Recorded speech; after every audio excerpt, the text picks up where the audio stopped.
School Figure TV. Revolutionary salute.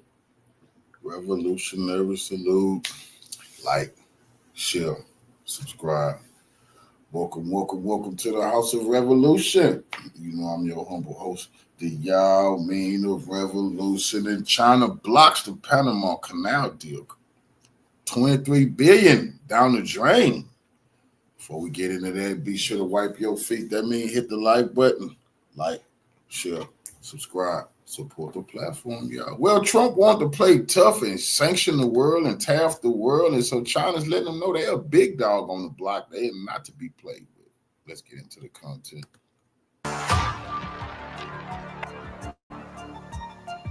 In early 2023, a $23 billion deal emerged that would see the sale of key ports in the Panama Canal. The Panama Canal is a disgrace. Being ripped off at the Panama Canal. A gateway for international trade. The deal was to be finalized between Hong Kong's C.K. Hutchison, a giant in global port operations, and a consortium led by the US-based financial titan BlackRock.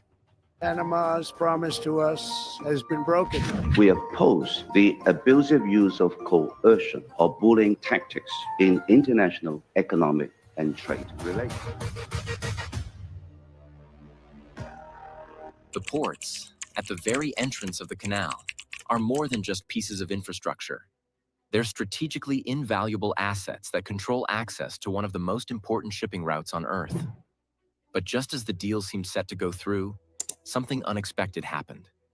China, through its regulatory body, the State Administration for Market Regulation (SAMR), stepped in. With an anti-monopoly investigation, Beijing sent a clear message. Not so fast. The implications of this intervention go far beyond just corporate competition. It marks a new chapter in the ongoing battle for control of global trade routes. And most crucially, Trump is pissed. He just was bragging in his speeches to the halls of Congress. He took the Panama Canal back. The U.S. is back, making America great again. China would not be allowed to do this, that, and the third. Well, China say, well, we blocking that deal. The deal is not going through. It still belongs to us. And that's your move, Trump. The Panama Canal itself. But why has China decided to delay this deal? Let's find out.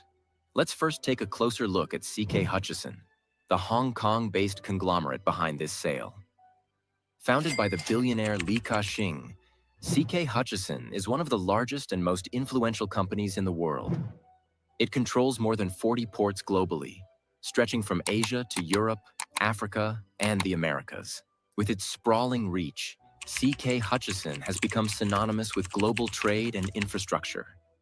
At the heart of this deal were two of these ports, located at either end of the Panama Canal. Now, it's important to understand that this isn't just about buying a few cargo docks. These are two critical points in the global trade network. The ports are not only hubs for shipping goods, they are linchpins in the wider strategy of controlling the flow of commerce between oceans.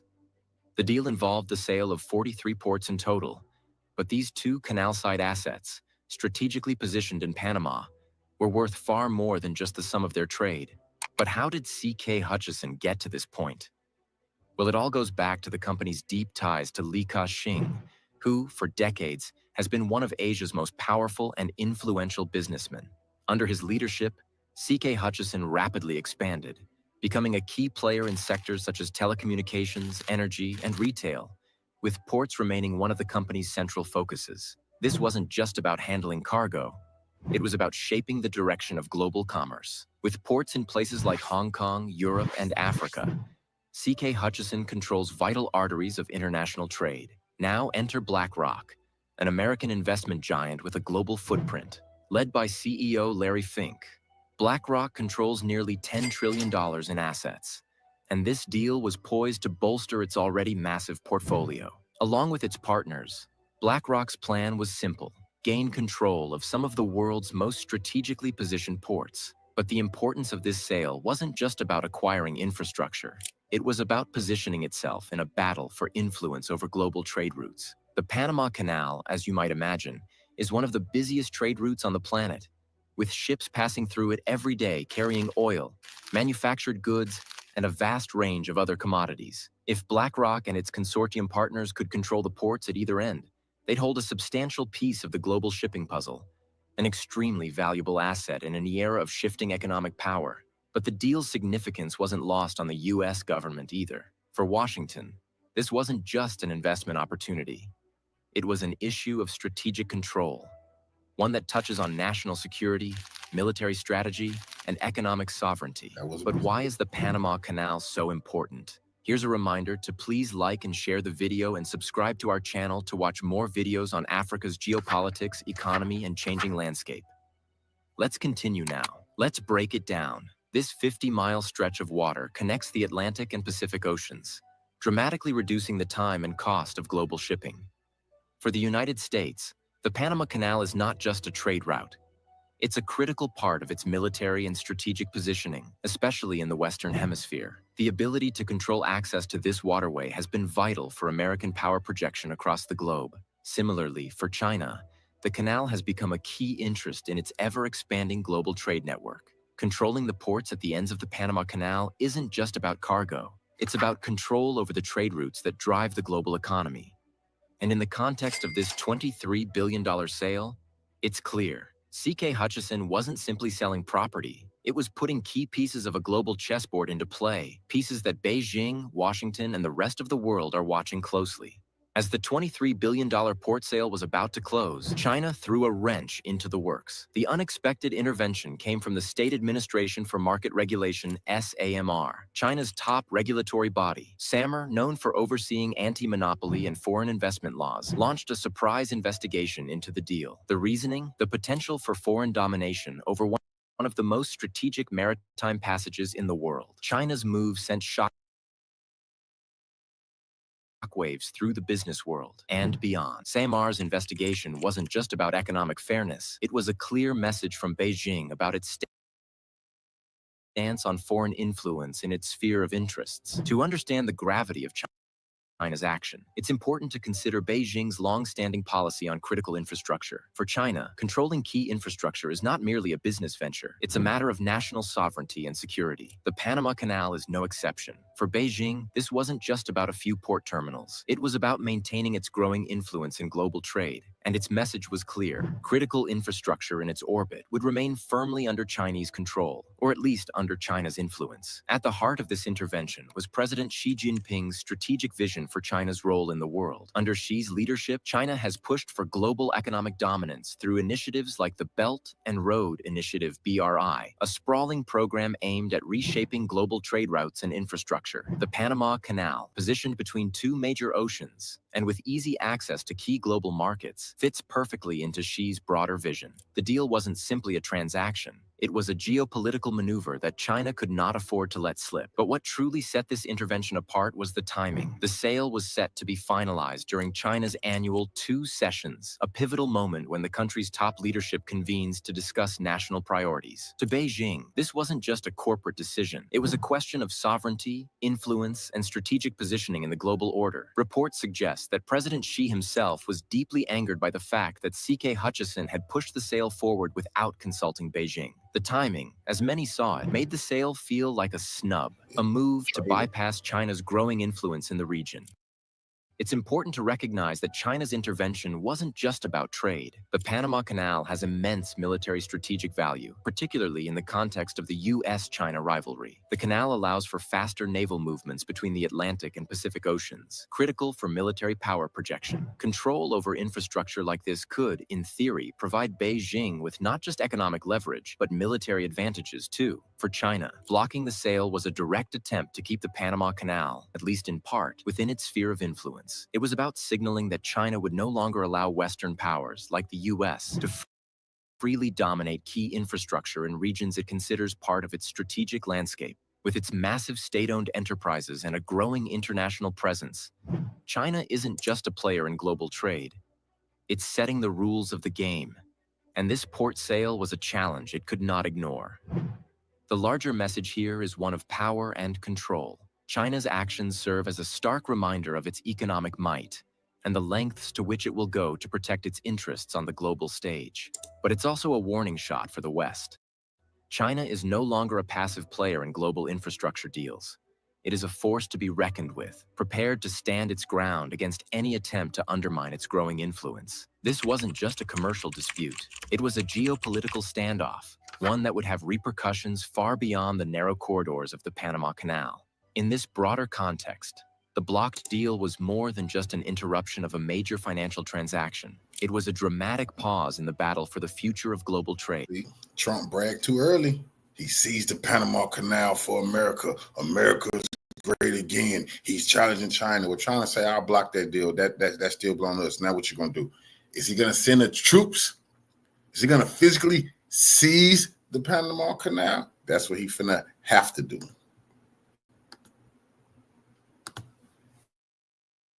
As China continued to solidify its position as a global economic power, the U.S. was doubling down on its efforts to protect its influence in critical regions. The Panama Canal, as both a military and economic asset, remains at the heart of this ongoing power struggle between the world's two largest superpowers. The Panama Canal dispute is just one piece of a much larger puzzle, a puzzle where Beijing has increasingly emerged as a dominant player in global trade and infrastructure. China's model of infrastructure development is unique.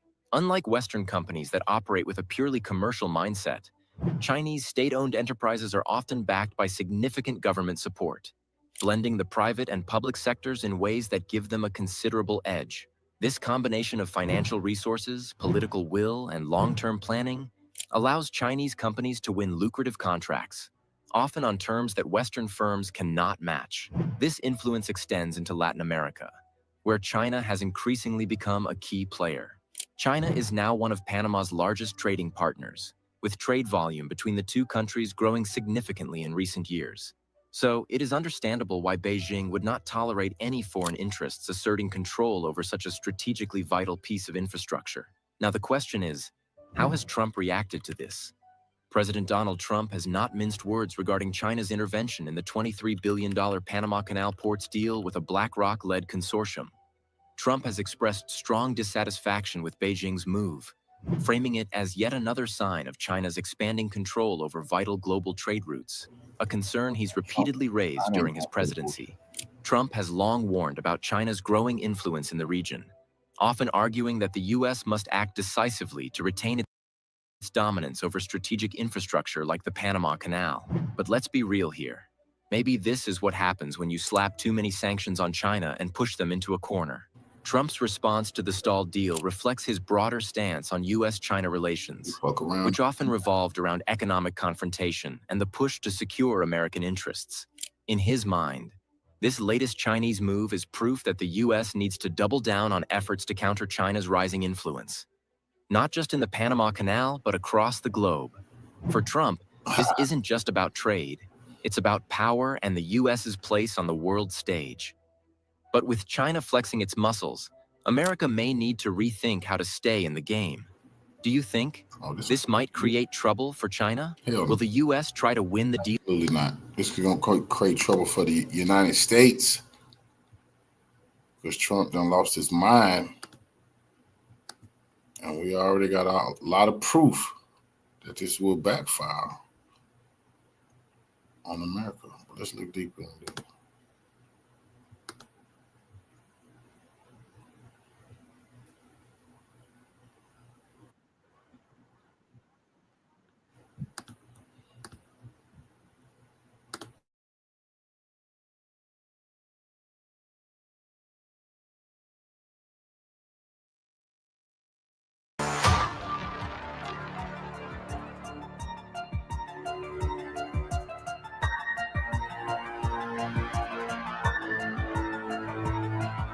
To further enhance our national security, my administration will be reclaiming the Panama Canal, and we've already started doing it.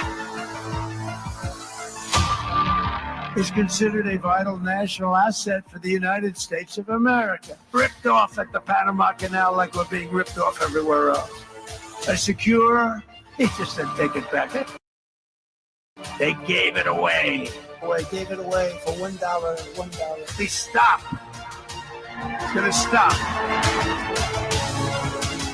China's economically successful They're not just economically successful, they're the enemy. Welcome to TBS Deep Dive. I'm Najma Minhas. 2 weeks back, the United States President Donald Trump was crowing to applause during his congressional address that the United States is reclaiming the Panama Canal back from China. Now, the Chinese have struck back. The American company BlackRock is buying the ports from the Hong Kong-based company CK Hutchison.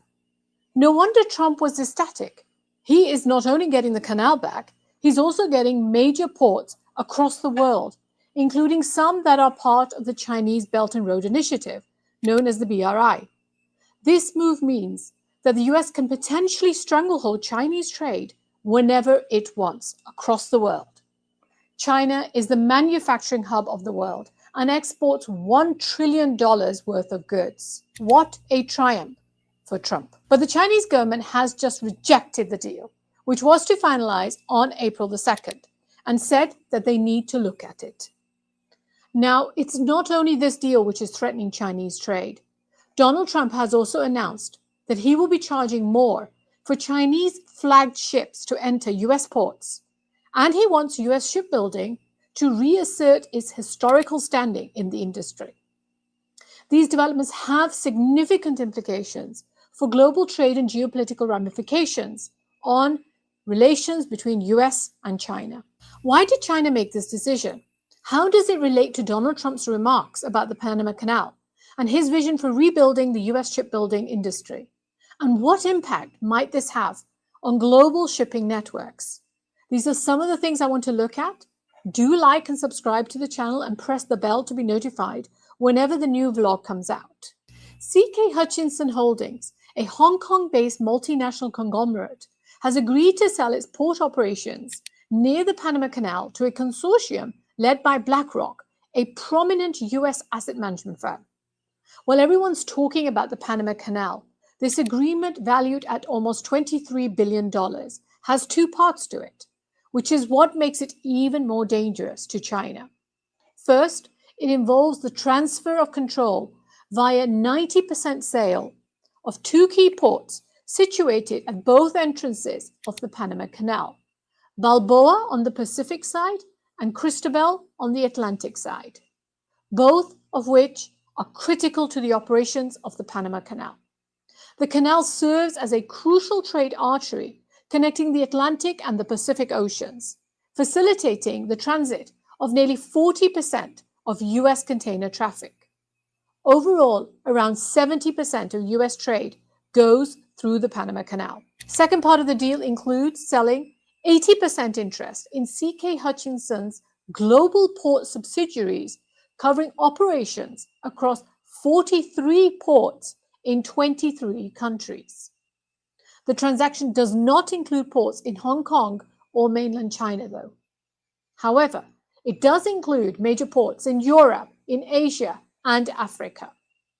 And the company, which is owned by the billionaire Li Kashing, currently has control over 52 ports across 27 countries and is one of the largest port operators in the world. The deal caused a furore in China and was immediately seen as selling out the national interest by the public even before the Chinese government stepped in to block it. A March the 13th article in one of Hong Kong's oldest Chinese language newspapers that was set up in 1902, Ta Kung Pao, was titled, "Don't Be Naive and Senile." It explained that the Panama Canal was a critical choke point in world maritime trade, with some 6% of global trade passing through the international waterway. China accounts for 21% of the canal's freight flow, making it a vital economic link between the world's second largest economy and Latin America. The article asserted that Chinese netizens saw this deal as kneeling down to the US, being spineless, abandoning ideals for the sake of profits, neglecting national interests and principles, and betraying the entire Chinese people. The article asked CK Hutchison Holdings, whose side are you on? You should know, though, that the newspaper is known for its strong pro-Beijing stance.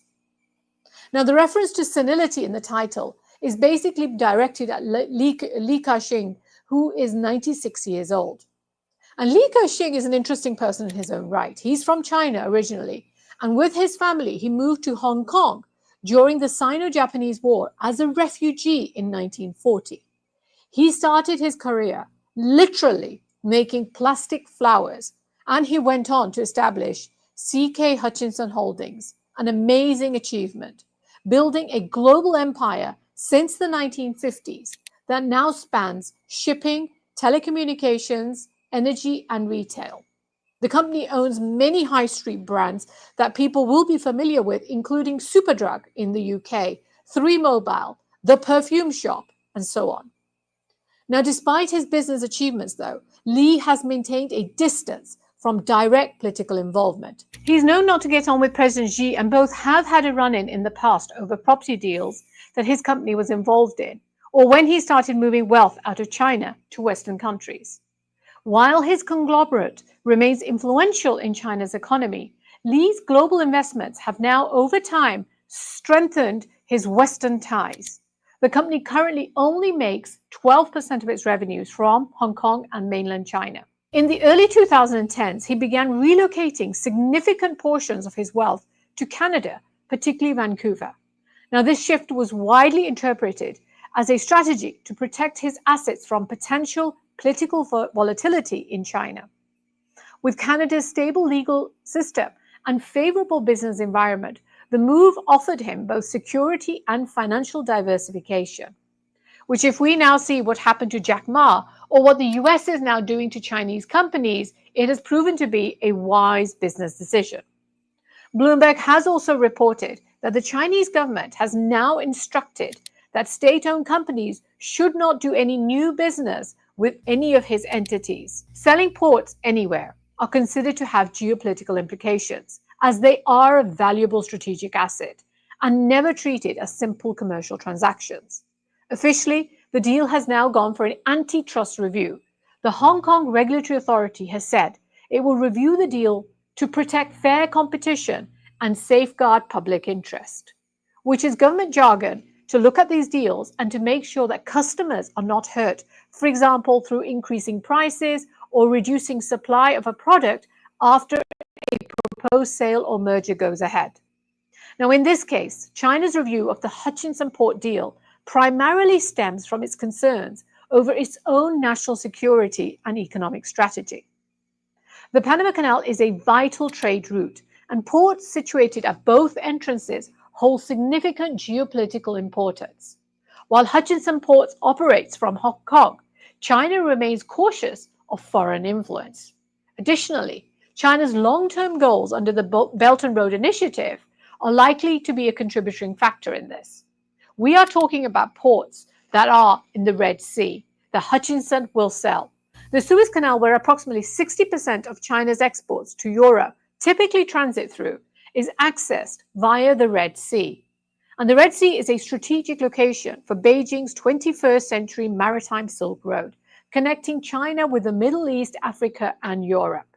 China's already facing issues in the Red Sea due to the Houthis' actions there for the past 1.5 years. In monetary terms, an estimated $160 billion worth of Chinese exports and $120 billion of imports pass through the Bab al-Mandab Strait, the southern gateway to the Red Sea, annually.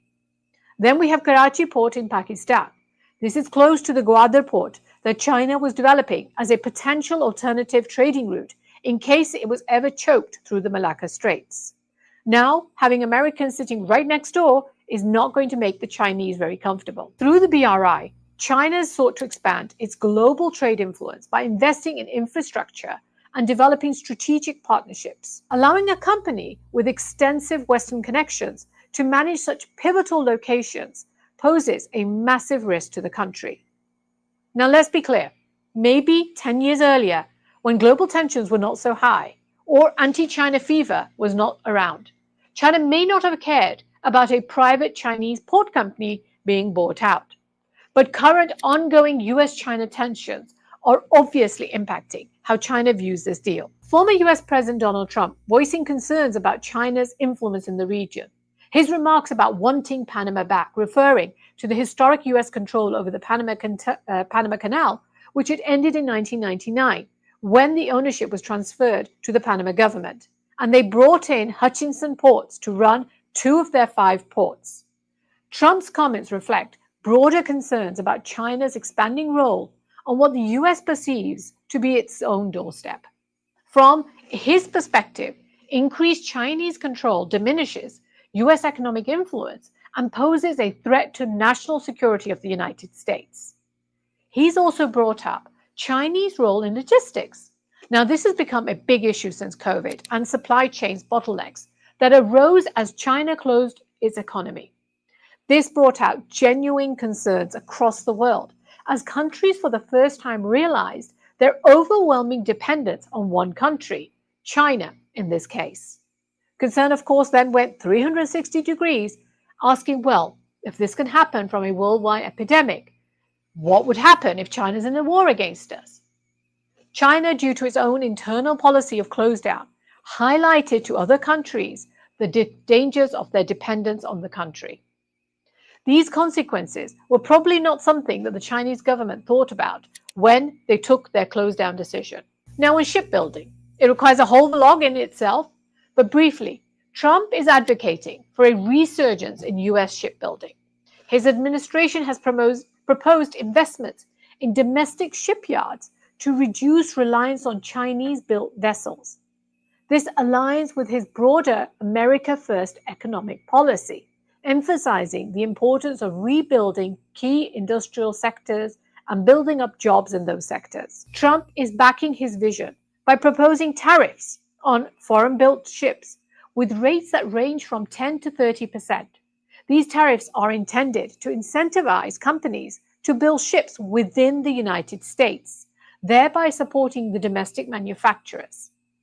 China-flagged shipping vehicles will get even higher levies when they call at US ports.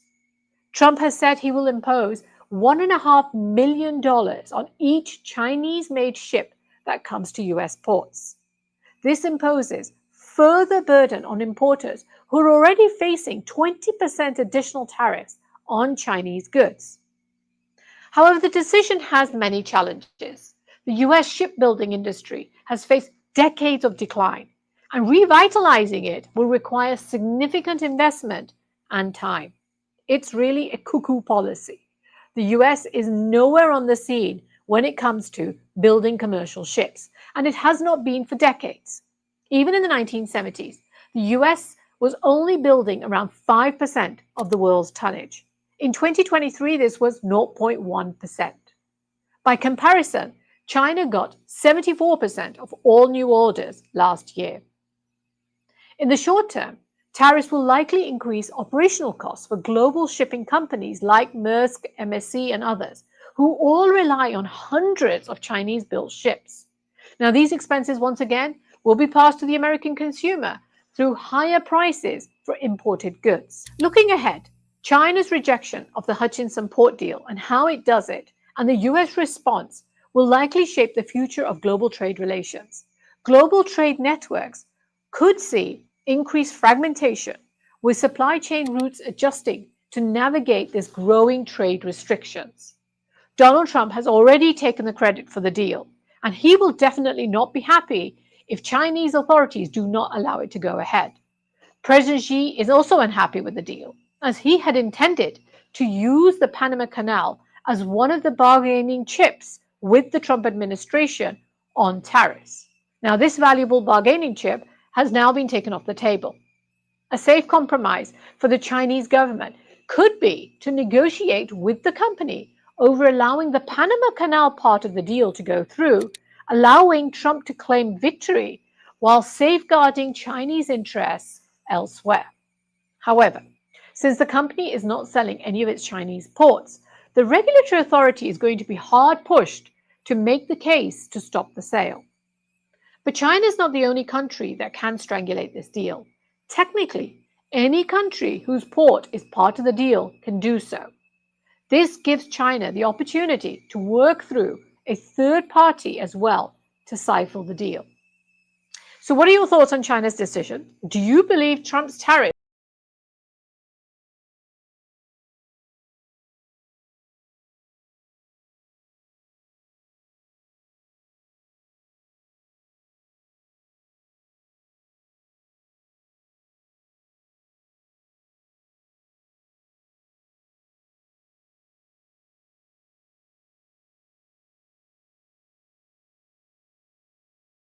Guys, so let's talk about a very important development. It's a sign that US tariffs are starting to tear itself apart. Now, it has always been US foreign policy to remain the world's sole hegemon, and that means keeping Germany down and to prevent China and Russia from getting together. Well, those plans have backfired. China and Russia are closer than ever before, and Germany is also starting to stand on its own by casting aside their silly fiscal rules. And now we have another seismic event happening. The United States is beginning to push China and Japan together. Now, after the recent meeting between China, Japan, and South Korea, these giant Asian economies have decided to work together. They will be jointly responding to US tariffs. Now, we have no idea what was the final agreement.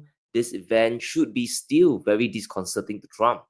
Now, this mirrors the events of the last 3 years where Biden pushed Putin towards China and created this no limits partnership. This is what happens when you decide to hit the world with tariffs. Japan and Korea are particularly exposed to Trump's trade war. Who are the biggest victims of his steel, auto, and semiconductor tariffs? They are Japan and Korea. The US has really gone off the rails this time. In order to reshore production, especially of all these high-tech industries, Trump has decided to punish his allies in addition to US adversaries. In response, they are banding together with China to improve bilateral trade, and this includes strengthening their economies together to cooperate trilaterally to effectively address emerging challenges, which obviously refers to Trump's trade tariffs. Now, the only way to push back against the US is to build economic ties with another major power, and the only country that's big enough, that's secure enough, is China. This is very important when you face big trade barriers exporting your goods to the US. Trump's tariffs of 25% and the upcoming reciprocal punishments are incredibly punitive. Just take what South Korea is going to face from these reciprocal tariffs. There's a big trade gap between the country and the United States. US exports to South Korea face over 13% in import tariffs, which makes US goods more expensive, while South Korean products sent to the US faces less than 2% tariffs, so there is a big disparity here. If Trump decides to maximize his reciprocal tariffs, South Korean goods exported to the US consumer will face a big trade barrier. And obviously, the Koreans as well as the Japanese are not prepared for this. The US has been their traditional ally. None of them ever expected the Americans to do a 180 and weaponize the entire trade policy. Now, we get a very common pushback on US reciprocal tariffs, and there are two ways to look at it. Now, the US perspective is simple. The world is raising trade barriers to our goods, and we have the right to counter-punish them and raise our own. It's basically the Scott Besson argument. The nature of reciprocal tariffs is that if we start matching, whether it's the EU, that any other country in the world with reciprocal tariffs, we're just doing what they're doing and then adding in these other factors. If they remediate those, which is path dependent on their reaction function, if they do that, then their tariffs could drop. If they want to be recalcitrant, if they want to continue these unfair trade practices, then the tariff wall will go up until they are willing to negotiate. Now, on a surface level, this sounds reasonable, doesn't it? If Japan or Korea drops their tariffs, the US will remove theirs. But let's look at the perspective of the global economy, especially US allies. Many countries, especially Japan and Korea, all believe they have a right to put tariffs on US goods. Why? Because they are already paying tribute to the US in many other ways. In response to Trump's auto tariff, Japan's Prime Minister pushed back. We invest in the US, we provide employment, and we pay the highest wages. We are the largest investor in the United States. And over the past decades, G7 allies, they've been giving Trump's economy enormous benefits that can't be discounted. and this includes investing into the US economy by building new plants and factories. Scott Besson looking at the trade tariffs is a very narrow interpretation of the entire economic landscape. He is cherry-picking data points to suit Trump's narrative. But here's the other part of the story they aren't telling you. Japan is the single biggest investor country in the United States.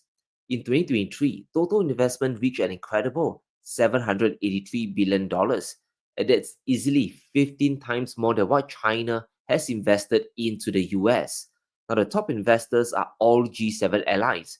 Canada poured in more than $750 billion, while Germany and the UK are third and fourth. They invested over $600 billion in total each over the last few decades.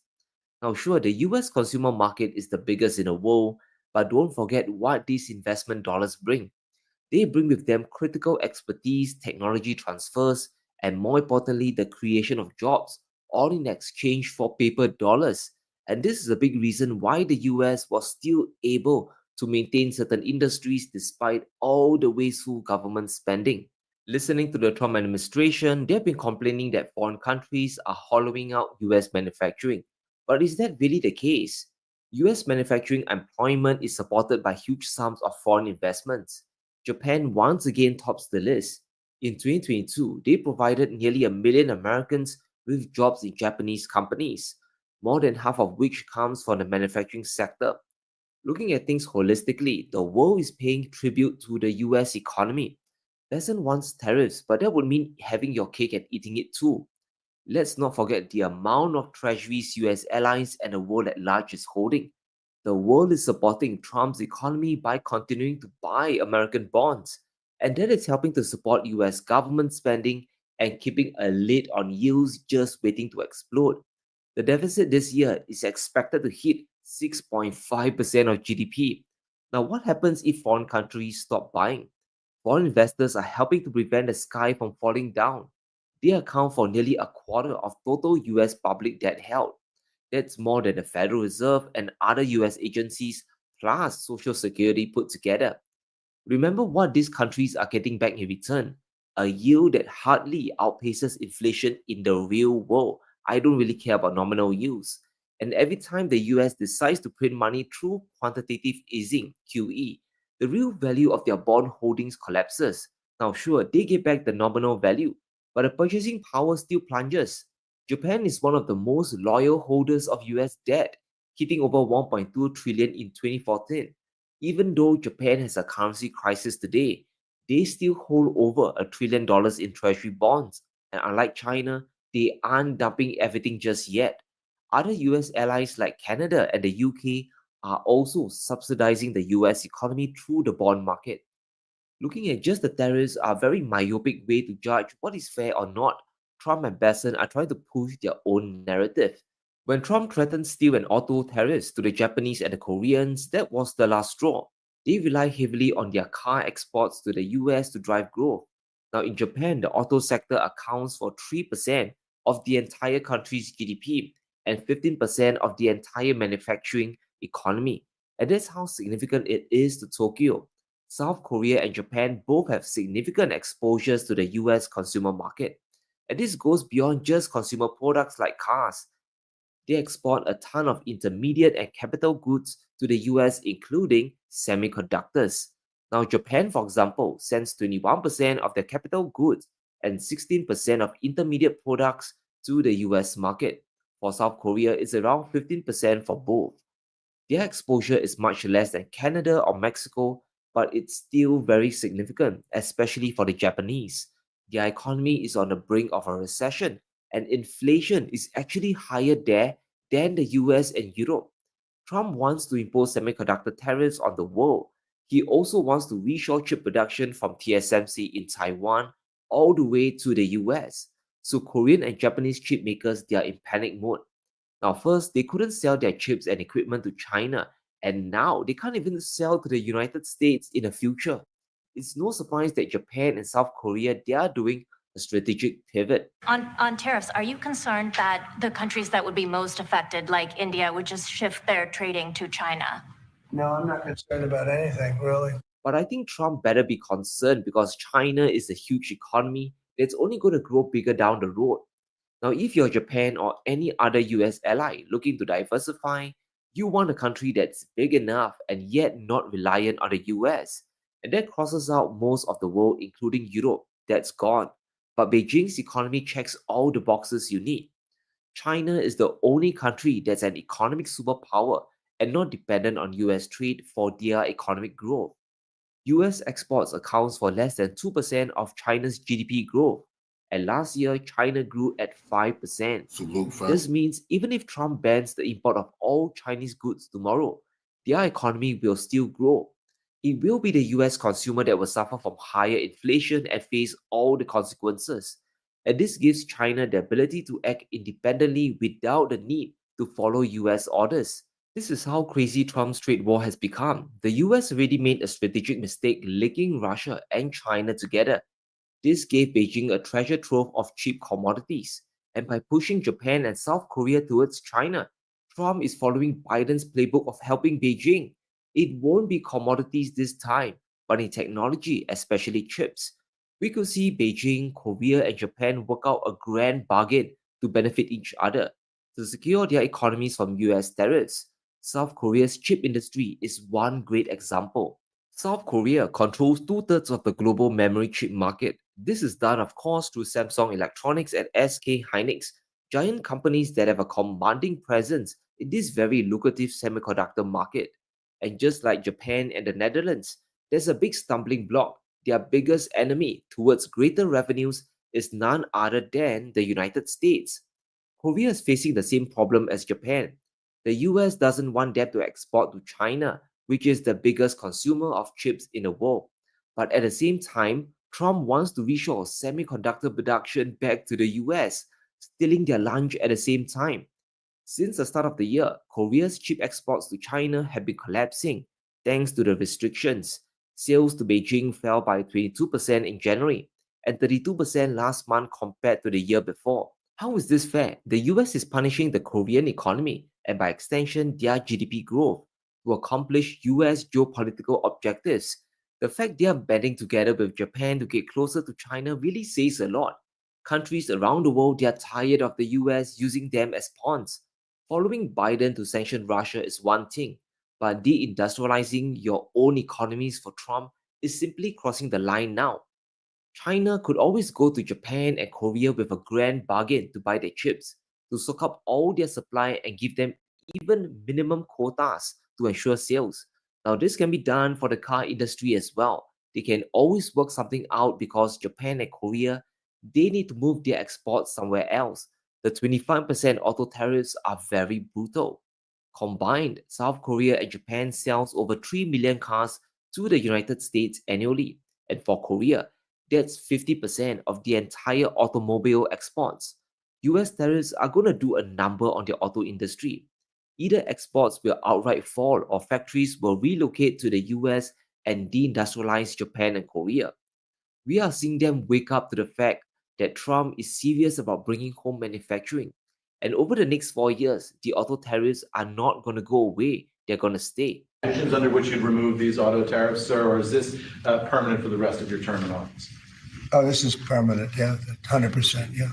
So we could see China come up with a big bargain, some grand plan that encompasses everything. Keep selling chips to us and we'll buy more of your cars. In fact, let's cut away all our trading barriers and streamline our supply chains. Now, Trump has managed to do the impossible. He has managed to push China closer to Japan and Korea, countries with very complex disagreements and historical issues with Beijing. However, all unified in their hatred towards US tariffs.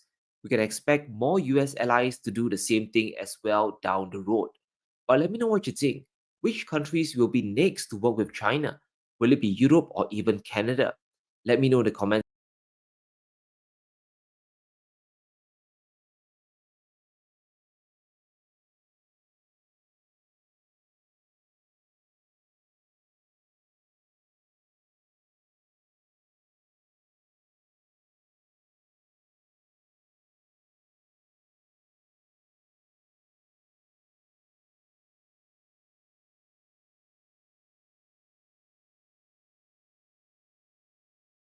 Railway was announced, marking a major breakthrough in regional connectivity and global trade. This highly anticipated infrastructure project is set to revolutionize the transportation of Iranian oil to China, with an expected increase in the volume of affordable oil imports. The China-Iran Railway, which will span over 1,350 kilometers, is poised to reduce the dependency on maritime routes and significantly enhance trade flows between China, Iran, and Central Asia. The announcement of the railway's opening is already sparking widespread discussions online, with many pointing to the strategic implications of the project on global energy markets. In this video, we explore the significance of this project and its far-reaching implications for international trade. In an era defined by globalization, regional cooperation and economic integration have become key drivers of international development. The China-Iran Railway, a crucial component of the Belt and Road Initiative, is not merely a transnational infrastructure project. It serves as a strategic economic corridor linking West Asia and the Middle East. Iran has seen a series of favorable developments in this regard. After 7 years of negotiations, a long-anticipated agreement with China has finally materialized, culminating in China's largest infrastructure deal of the year. Additionally, the 1,350-kilometer China-Iran Railway, which Iran has been constructing to enhance connectivity with China and Central Asia, is nearing completion. Set to officially open by the end of 2025, this railway will provide a direct land-based route for Chinese oil imports from the Middle East, circumventing the Strait of Malacca. This shift will significantly reduce China's dependency on Pakistan as a primary trade conduit while offering Central Asian nations direct access to the Indian Ocean, thus enhancing regional trade opportunities. Iranian authorities have confirmed that the railway will heavily utilize Chabahar port for cargo transportation. With this direct link, Central Asian nations will find it easier to access global markets, boosting exports and foreign exchange revenues. The railway is projected to have an annual freight capacity exceeding 8.5 million tons, while Chabahar port's handling capacity is expected to rise to 33 million tons. Though geographically centered in Central Asia, this railway maintains a strong connection to China.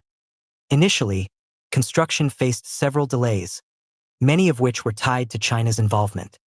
However, the project gained momentum following the landmark 25-year strategic agreement between China and Iran, which coincided with the commencement of railway construction. Interestingly, India had previously claimed to be a stakeholder in this initiative, with reports suggesting that Prime Minister Narendra Modi had secured an agreement with Iran on the project. However, as Iran moved forward with construction, it became clear that Chinese influence played a decisive role. Eventually, Iranian officials clarified that no official agreement had ever been signed with India, debunking New Delhi's claims as self-serving. The completion of this railway presents two significant advantages for China. Firstly, it injects renewed momentum into the Belt and Road Initiative. Located in southeastern Iran, adjacent to the Gulf of Oman and the Indian Ocean, Chabahar port serves as a crucial nexus connecting the Middle East, Central Asia, and South Asia.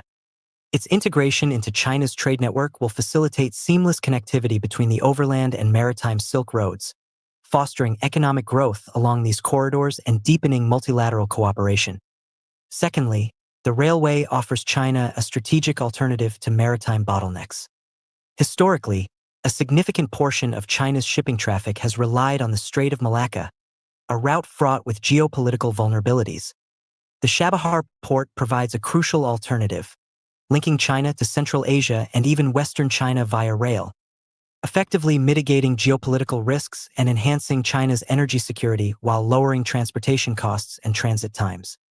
Iran's eastward railway strategy is currently anchored by three major routes.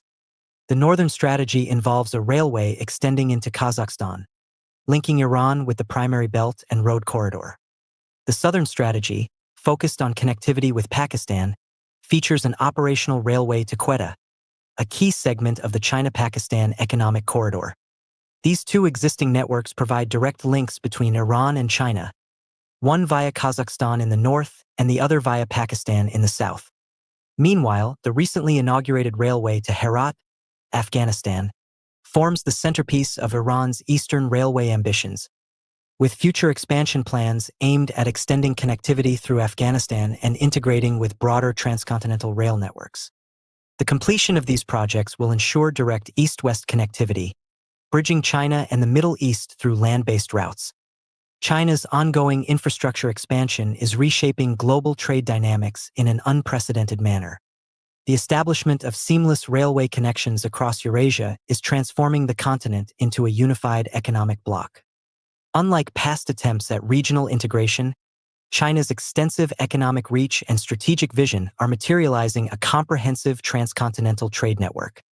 The immediate impact of this transformation is evident in the increased interconnectivity of Eurasia through rail and road systems, reinforcing economic cohesion and minimizing reliance on maritime trade. Initially, the China-Iran trade corridor will focus on high-volume cargo transportation, with ships ferrying large consignments of Chinese goods to Iran and returning with crude oil and other vital resources. As the route matures, expansions into neighboring Middle Eastern markets, including Saudi Arabia via Iraq, could be explored. The strategic approach involves first solidifying Iran as a central hub, leveraging both northern and southern trade routes to bypass Afghanistan. Once stability is restored in Afghanistan, a direct transit corridor could be established, further enhancing regional integration and economic synergy. Official data reveals that China-Europe rail traffic exceeded 12,000 trips in 2020, with 1,165 trips recorded in January 2021 alone. This surge has not only normalized rail trade but has also activated key trade hubs across Russia, Kazakhstan, Kyrgyzstan, and beyond. South Korean and Japanese exports have increasingly relied on China-Europe rail lines, underscoring the shifting dynamics of global trade. The emergence of the China-Europe Land-Sea Express line has revolutionized Eurasian connectivity, linking major markets with unmatched efficiency. In 2020, China overtook the US to become the European Union's largest trading partner, a milestone that owes much to the China-Europe rail network's success. This development has further cemented China's influence in European trade and investment circles. Despite these successes, China has yet to establish a direct rail-based trade route with the Middle East or the broader Islamic world. Given the scale of China-Middle East crude oil transactions and the increasing volume of Chinese exports to the region, a dedicated China-Iran railway is both necessary and inevitable. Afghanistan represents the most direct route, but alternative pathways through Kazakhstan or Pakistan provide viable detours. The China-Pakistan Economic Corridor, which stretches from Gwadar Port to Tibet, is rapidly developing and could serve as a crucial link. By integrating Chinese rail networks with Gwadar and extending routes into Iran and beyond, a robust China-Iran trade corridor will emerge. Early planning can lay the groundwork for future expansions, ensuring that once Middle Eastern geopolitical conditions stabilize, further railway investments can be pursued. The internationalization of the Chinese yuan and the advent of petroleum-backed RMB transactions further underscore the need for a direct rail link with Iran. Establishing this route will enable the RMB to gain traction in Middle Eastern markets, aligning perfectly with the Belt and Road Initiative's broader vision. A well-integrated China-Iran railway will unlock the full economic potential of Eurasia, positioning China as a central player in intercontinental trade, while fostering financial and infrastructural ties between Asia, Europe, and Africa. Iran's strategic position as a crossroads between Asia and Europe makes it a vital partner in the BRI. By investing in Iranian infrastructure, China is not only strengthening bilateral relations, but also solidifying the foundation for an extensive Eurasian trade network. This vision, once fully realized, will redefine global commerce and economic diplomacy. In conclusion, Iran's strategic position as a bridge between Asia and Europe makes it an invaluable partner in the BRI. By investing in Iranian infrastructure, China is not only strengthening its bilateral relations, but is also laying the groundwork for a far-reaching transcontinental trade network. As this vision continues to materialize, the China-Iran Railway will play a critical role in transforming global commerce and reshaping economic diplomacy.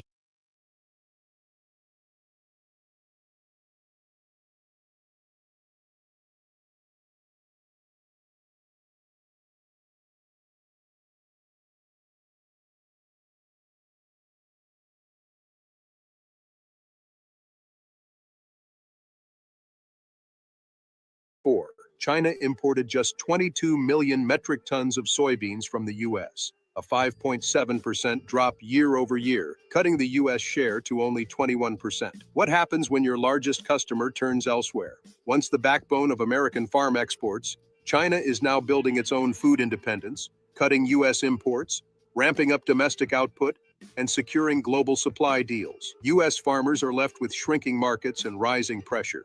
Why did China pivot so sharply?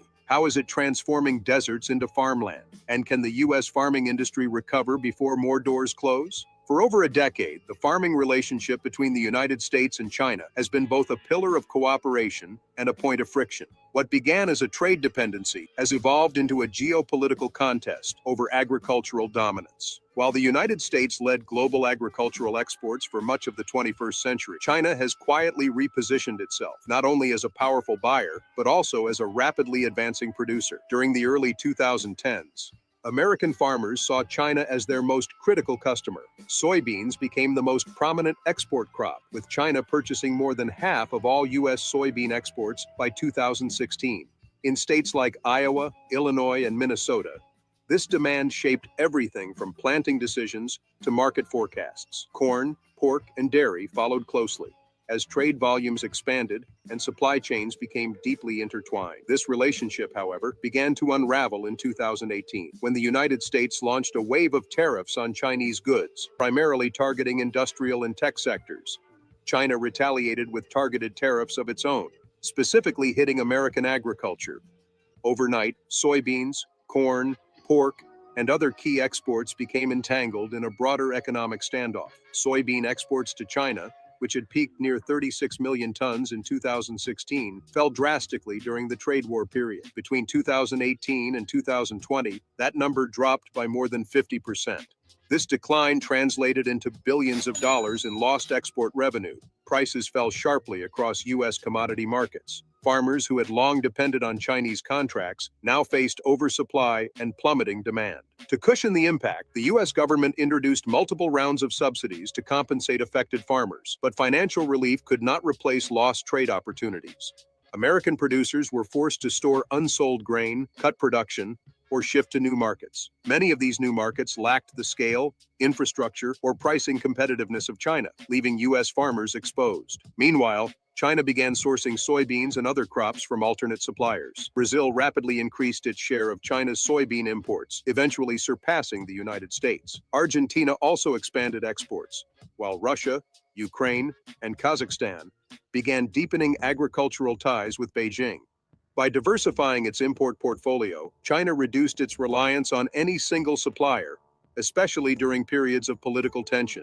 At the same time, China accelerated domestic agricultural reforms. The government increased investment in high-efficiency farming technologies, including drone-assisted crop spraying, satellite monitoring, and precision irrigation. Massive capital flowed into state-backed agricultural companies and innovation hubs, positioning China to not only import less, but produce more. Perhaps the most dramatic shift was China's desert farming initiative. Large areas of arid land in northern China, particularly in Inner Mongolia and bordering regions of the Gobi Desert, had long been viewed as unsuitable for agriculture. Yet over the past several years, the government has launched expansive projects to reclaim and develop this land. Using advanced irrigation, soil enhancement, and water management techniques, China has begun converting dry and degraded areas into productive farmland. Desertification has historically been one of China's major environmental challenges. But through these initiatives, China has made measurable progress in reversing land degradation. In multiple provinces, new green belts now stretch across terrain that once sustained only sand and dust. These areas are now contributing to the production of staple grains such as wheat and corn.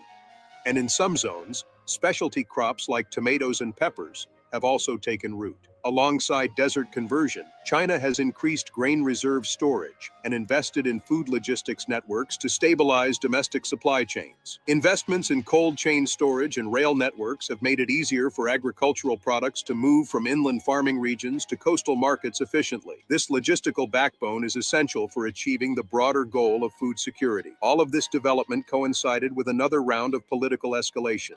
In late 2023 and early 2024, tensions flared again between the United States and China. This time, the disagreement focused on technology restrictions and export controls. In response, China announced new tariffs on U.S. agricultural imports, reintroducing a 25% tariff on major categories like soybeans, corn, and dairy. This was not merely symbolic. These tariffs landed at a time when American farmers were already facing elevated production costs due to inflation, fuel prices, and labor shortages. Export orders dropped further. Price competitiveness weakened. Grain markets responded with renewed volatility. In parts of the Midwest, grain elevators began reporting reduced intake from farmers holding crops in storage rather than selling at a loss. For many producers, the situation was a repeat of 2018, but this time without the same level of government assistance. Calls for new subsidies and emergency aid packages grew louder as state agricultural departments warned of broader impacts on rural economies. Equipment sales fell. Fertilizer purchases were delayed. Local cooperatives struggled to maintain operating margins. Yet on the other side of the globe, China appeared to be advancing steadily. Its dual strategy of import diversification and domestic production was starting to pay off. As Brazil and Russia filled more of China's import needs, domestic harvests reached record highs. In key provinces, yield per hectare increased year over year, thanks to improved seed quality and mechanized farming methods. This shift represents more than just agricultural growth. It reflects a deliberate move by China to insulate itself from trade shocks and geopolitical pressure. In the eyes of Chinese policymakers, food security is a cornerstone of national security. Every new grain silo, every reclaimed field, and every international partnership supports that objective. By early 2024, the balance of agricultural trade had fundamentally changed. The United States, once the unchallenged leader in global farm exports, now faced serious competition, not just from traditional rivals like Brazil, but from China itself. What used to be a dependable buyer had become a strategic competitor. This rivalry is no longer just about tariffs or exports. It is about who controls the future of global food systems. And while American farmers continue to navigate uncertainty, China is building an agricultural model designed to endure political friction and economic disruption. As the United States faced mounting uncertainty in its agricultural sector, China was moving forward with a clear and deliberate strategy. While American farmers were grappling with market instability, rising debt, and export losses, China had already spent years laying the groundwork for a transformation in how it produced, managed, and secured its own food supply. The effects of that effort are now beginning to take shape, and they signal a shift in global agricultural power. Starting in the mid-2010s, China began scaling up its domestic agricultural ambitions. These efforts were not simply about growing more food. They were about reshaping the entire agricultural model. Modernization became a national priority. Central government plans emphasized efficiency, self-reliance, and the integration of new technologies into every stage of the food supply chain. At the heart of this transformation was China's investment in smart agriculture. In provinces like Hebei, Shandong, and Henan, traditional farming methods began to give way to systems guided by data and automation. Drones were used to spray crops and assess soil health. Artificial intelligence helped farmers predict weather patterns, monitor plant diseases, and optimize fertilizer use. Agricultural robots assisted in harvesting and irrigation. This technology was no longer a luxury for wealthy farms. It was being embedded across large-scale operations, supported by state-backed financing and infrastructure. The adoption of these technologies was part of a broader government strategy to secure the country's food supply in the long term. China's national 5-year plans repeatedly highlighted food security as a matter of national security. The focus was not only on production, but also on the control of inputs. Major state-owned enterprises acquired seed companies, fertilizer producers, and agricultural tech startups. One of the most significant moves came in 2017, when a Chinese state-owned firm acquired a global agribusiness giant, significantly expanding China's access to global seed patents and chemical production. But perhaps the most visually striking example of China's agricultural shift can be found in its deserts. For decades, the northern regions of China suffered from severe desertification. The Gobi Desert continued to expand, and dust storms originating from Inner Mongolia caused major environmental concerns for cities like Beijing. That began to change with a series of land reclamation and ecological restoration projects launched over the past 10 years. These projects were designed not just to stop the spread of the desert, but to reverse it. Using drip irrigation, windbreak forests, and specially designed crops that could grow in arid conditions, China started converting desert land into productive zones. By reclaiming degraded terrain and improving soil stability, they created new areas for grain and vegetable production in regions that had once been uninhabitable. In some cases, desert land was used for high-yield greenhouses that grew tomatoes, cucumbers, and bell peppers, powered by solar panels, and managed through climate control systems. The scale of these efforts is substantial. Reclaimed land now stretches across several million hectares. Satellite imagery over the past decade has confirmed that areas once dominated by sand have been steadily transformed into green zones. This progress is part of what Chinese officials have referred to as their long-term goal of building ecological civilization, a term that includes environmental sustainability, food resilience, and rural revitalization. Simultaneously, China was diversifying its global food supply. Even as it improved domestic production, it was also building strategic reserves and overseas supply lines. In Africa, Chinese agricultural companies partnered with local governments to lease farmland and build food processing plants. In Central Asia, deals were signed to develop cross-border grain transportation routes. In South America, China deepened its partnerships with Brazil and Argentina, securing long-term supply contracts that would reduce the country's dependency on politically sensitive markets. By the time China reimposed the 25% tariff on U.S. agricultural goods in early 2024, it was already well positioned to absorb the shock. Domestic grain output had grown steadily over the past 5 years, with key crops like wheat and corn hitting multi-year highs. New grain silos and logistics hubs had been constructed across inland provinces, ensuring efficient storage and distribution. Importers shifted orders to Brazil and Russia, both of which had expanded their export capacity in anticipation of ongoing U.S.-China tensions. For China, the timing of this countermeasure was strategic. It responded to escalating trade restrictions from the United States, particularly in the semiconductor and technology sectors, with a move that hit a politically sensitive industry. American agriculture had been vulnerable before, and Beijing understood that even a modest disruption could create financial ripple effects across rural economies. In the United States, the impact of this renewed tariff was immediate. Corn and soybean prices dipped on commodity exchanges. Exporters saw delays and cancellations of Chinese contracts. Grain shipments at key ports in the Gulf Coast and Pacific Northwest slowed. Farmers in the Midwest voiced growing concerns that China was not just a market they were losing, it was a market that might never return. At the same time, China continued to pursue innovations that could further reduce its import needs. Investment in vertical farming increased, particularly in urban centers where space is limited. These indoor farms, powered by artificial lighting and hydroponic systems, now contribute a small but growing portion of China's vegetable output. Greenhouse technology from international partners has been integrated into large-scale operations, allowing year-round production of crops that were once dependent on seasonal conditions. China also moved to reduce its dependence on imported animal feed. With rising pork and poultry consumption, the demand for soy-based feed had long driven import volumes. But new feed technologies and substitution methods have allowed Chinese producers to partially shift to alternatives like sorghum, alfalfa, and protein-rich meal blends developed domestically. What all these developments point to is not just a defensive strategy, but an offensive one. China is actively reshaping its food system with the goal of long-term resilience. The country is not just reacting to trade tensions, it is building an agricultural model that anticipates them. The emphasis is not on complete independence, but on flexibility, ensuring that if one supply line is cut, there are others available to fill the gap. That flexibility is now giving China a powerful advantage. In the past, a tariff dispute with the United States would have caused food supply concerns or inflationary spikes in Chinese markets. But with diversified imports, strengthened domestic output, and improved logistics, the pressure has been limited. Consumers have not faced major shortages. Prices have remained stable, and food reserves are healthy. This has left U.S. producers at a disadvantage. As they struggle to rebuild lost trade ties, China is moving into a position where it can afford to be selective. It can turn purchases on or off based on political strategy rather than market necessity. That shift fundamentally changes the balance of power in global agriculture.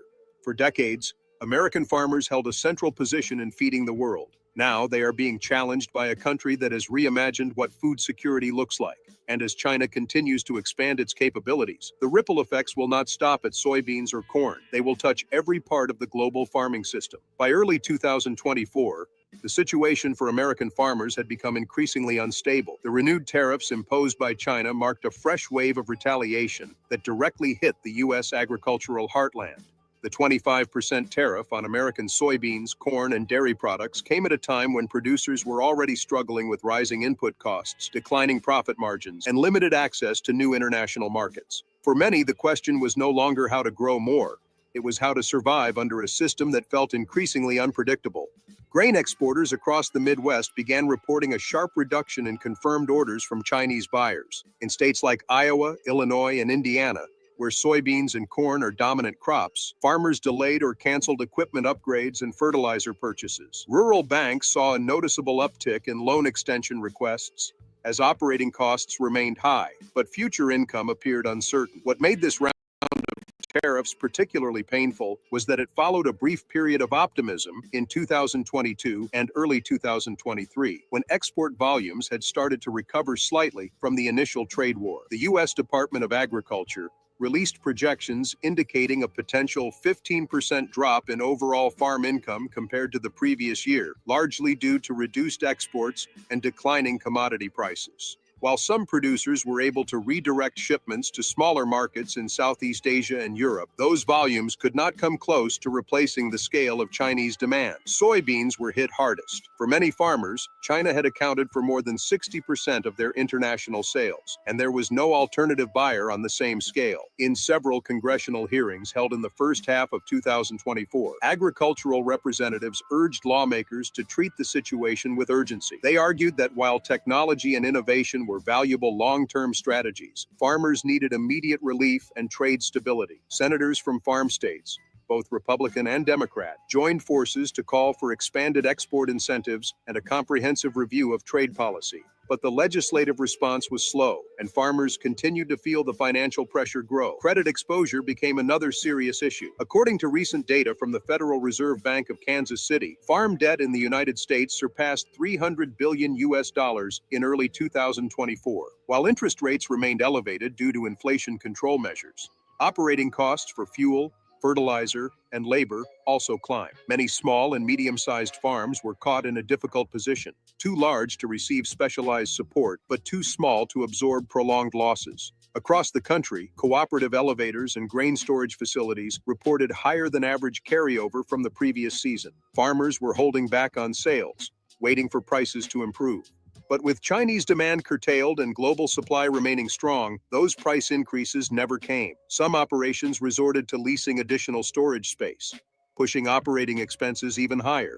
The result was a compounding financial strain across the entire supply chain, from producers to processors. Meanwhile, international markets were adjusting to the new reality. Brazil continued to solidify its role as China's primary soybean supplier. In late 2024, Brazil signed a multi-year export agreement with China covering not only soybeans, but also corn and cotton. This agreement secured billions of dollars in long-term trade value and included commitments for infrastructure upgrades in Brazilian ports to handle increased volume. For American exporters, it was a clear signal that China's shift away from U.S. agricultural reliance was not temporary. It was part of a broader strategy. Russia also deepened its presence in China's grain market, with improved rail connectivity between the two countries. Exports of wheat and corn from southern Russia to northern China saw a double-digit percentage increase in the second half of the year. Kazakhstan, another strategic partner, expanded its grain trade through new logistics corridors developed under the Belt and Road Initiative. These moves were not only economically significant, they also demonstrated China's growing ability to reshape global trade patterns to suit its national interests.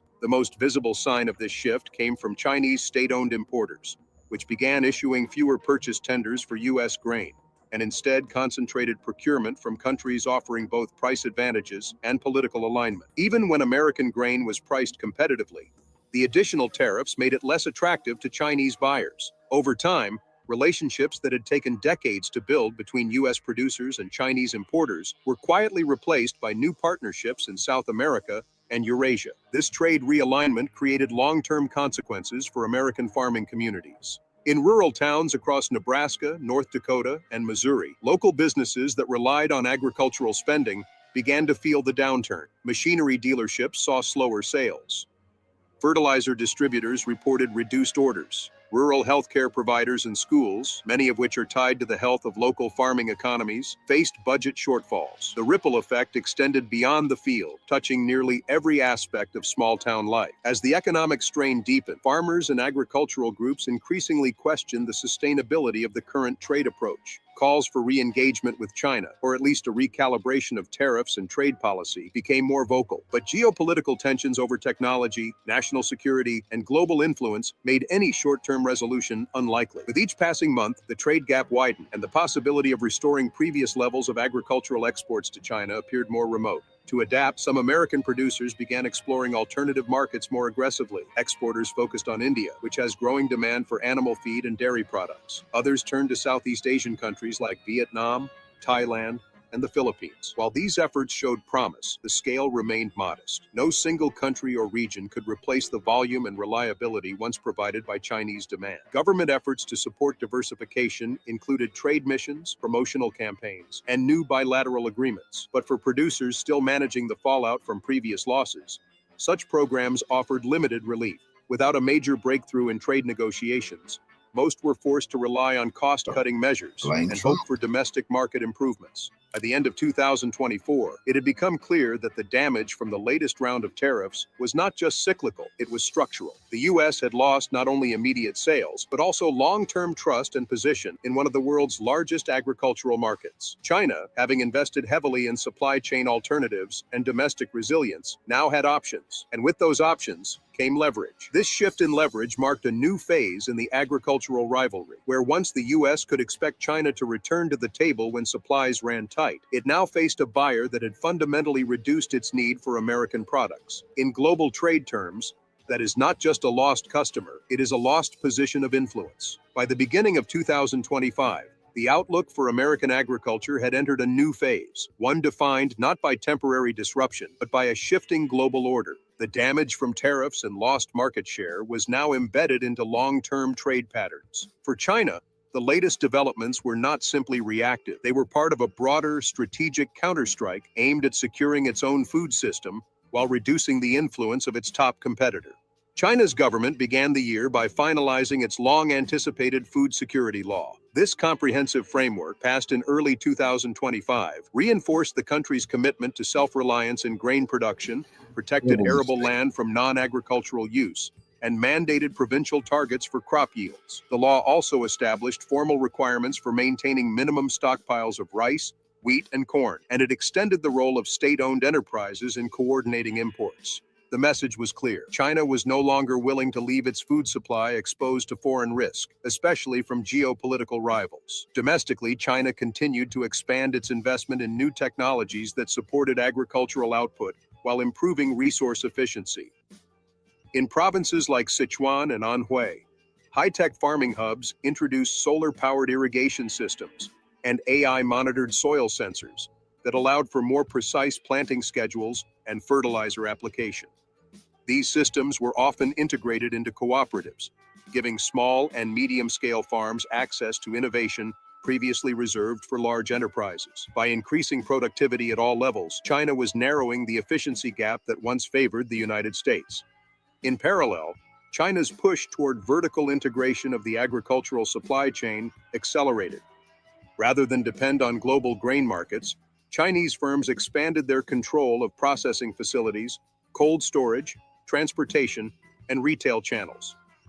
Domestic logistics were enhanced through new investments in rail freight and inland ports, ensuring smoother movement of goods from farm regions to population centers.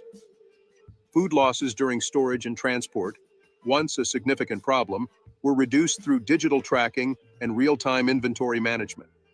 These seemingly small improvements, when applied at a national scale, added up to substantial resilience. China also extended its agricultural footprint beyond its borders. In Africa, Chinese firms held long-term leases on farmland across countries like Mozambique, Zambia, and Sudan. These ventures were supported by infrastructure projects, roads, ports, and storage facilities built under the Belt and Road Initiative. While not all projects delivered immediate returns, they created new channels for food imports that were free from Western influence. In South America, China increased its stake in port terminals and grain processing plants in Brazil and Argentina, securing its access to food from alternative sources. Meanwhile, U.S. policymakers scrambled to stabilize their own agricultural sector. The Biden administration launched a farm resilience plan aimed at promoting regenerative agriculture, offering tax credits for carbon sequestration, and increasing funding for agri-tech startups. However, these initiatives were designed for long-term sustainability, not short-term relief. Farmers facing tight margins needed export markets, not just conservation programs. Trade officials pursued new bilateral talks with Southeast Asian countries and pushed for renewed momentum in negotiations with India. While these markets offered opportunities, they lacked the predictability and scale that China had once provided. Even when trade deals were signed, building the logistics and trust to support regular high-volume exports would take time. For decades, the United States led global agricultural trade not only because of what it grew, but because of the reliability it offered. That advantage was now in question. China's shift from being the world's largest customer to becoming one of its most self-sufficient producers and most strategic buyers marked a turning point. American influence in global food systems had weakened, not through conflict, but through strategic erosion. That brings us to the end of today's breakdown. If you followed the story this far, you clearly care.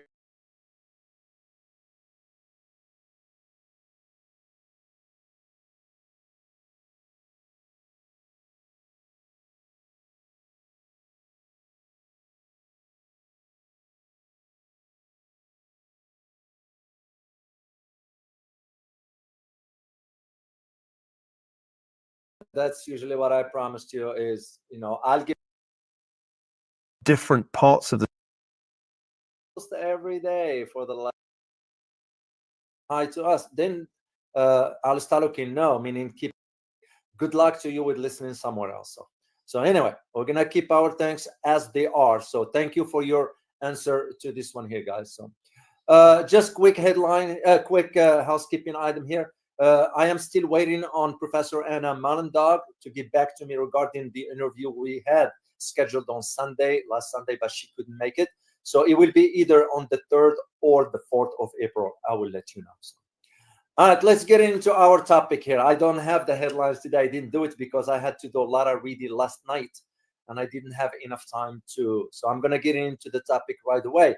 And here's the question we need to ask ourselves. So, is Mr. Wang Yi, and I have the pictures here for you guys, is Mr. Wang Yi's visit to Russia unexpectedly sort of carries a message in it? And I bet you it does. I bet you it does. And this is what I'm going to get into the detail of this one here. So you think about all of a sudden, Mr. Wang Yi is heading out to Russia for 2 days. And of course, to the message, there is a lot to unpack into this, and I can look at it from a different angles. You all remember my conversation yesterday when I joined Garland and Brian Berletic.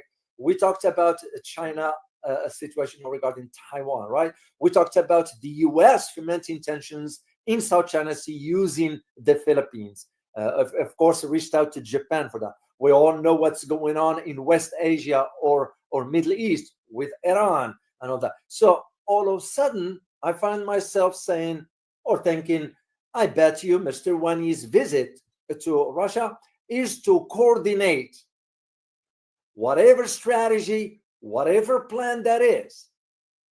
This, to me, suggests that Russia and China are coordinating their strategy. Of course, they'll hammer out the details later on, but this is like the first step. Of course, they do have a partnership. They do have a strong friendship, which, by the way, we do not like, but too bad. It's almost like saying to the Americans, go take a hike if you don't like it. So, and this is why, if you remember, and by the way, right after the meeting between the Russian President Vladimir Putin and Mr. Wang Yi, the Chinese foreign minister, the Russian president stated that, this cooperation between our two nations has nothing to do with the third party. Rather, it is aiming at strengthening the kind of relations or cooperation between the two countries. Because why? Because they have a common interest. And I found it very, very interesting. And here is the thing. Mr. Putin also stated, and I'm going to get ahead of myself here, but no problem, is that next month, okay, we're going to have President Xi Jinping visiting Russia. And I'm gonna cover this for you, of course.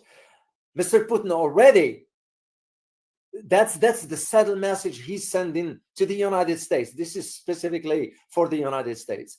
Mr. Putin said that his country look forward to the Chinese visit of the Chinese president's visits next month, adding, and here is, and I put it in quotes because word for word, it is what Mr. Putin said: "We are successfully cooperating with China through international platforms, including the United Nations and the BRICS bloc." Very end of quote. Very interesting and well-measured statement. And there is a reason for that. You mentioned the United Nations is because you want to show that you adhere to international law as you're supposed to, or regulations, whatever. Then you mention also BRICS because this is also aiming at where you want to take BRICS moving forward.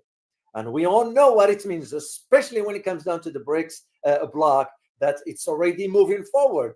It's a fait accompli. I read an article, and I am yet to confirm certain aspects of it, that China has moved now with about $1.2 trillion, bypassing the SWIFT system altogether. Of course, the Russians were the one initiating the bypassing of the SWIFT following the sanctions.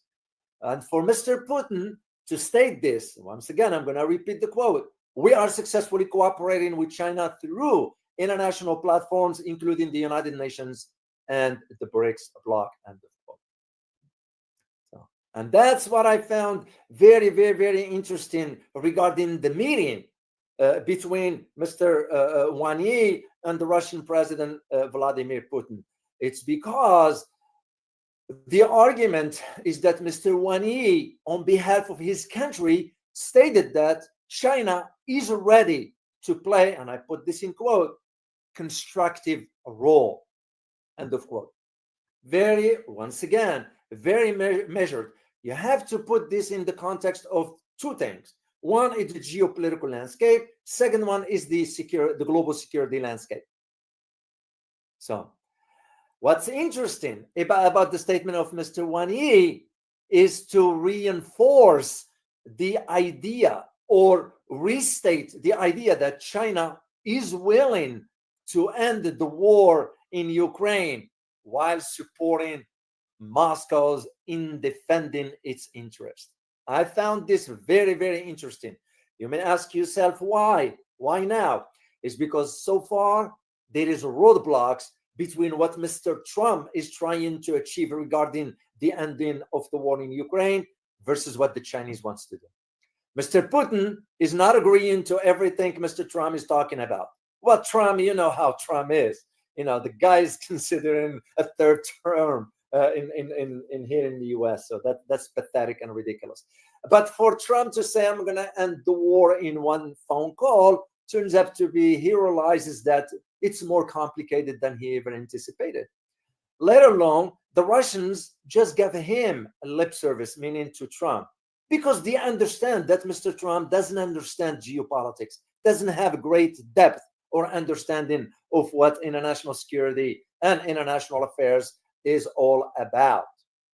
And of course, it goes without saying that the Russians is not going to end the war on Donald Trump's terms, but rather it's going to be on the Russians' term.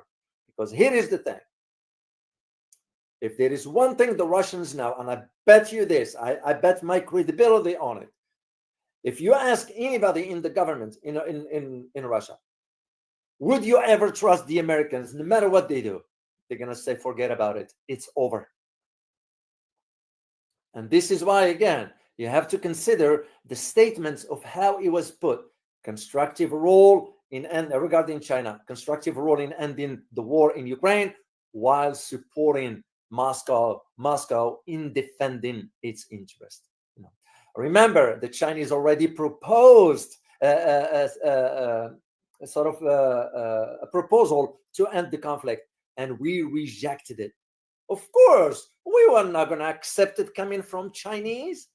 Who the heck are they to propose a ceasefire or an alternative to peace in Ukraine? It has to come from us, the Americans.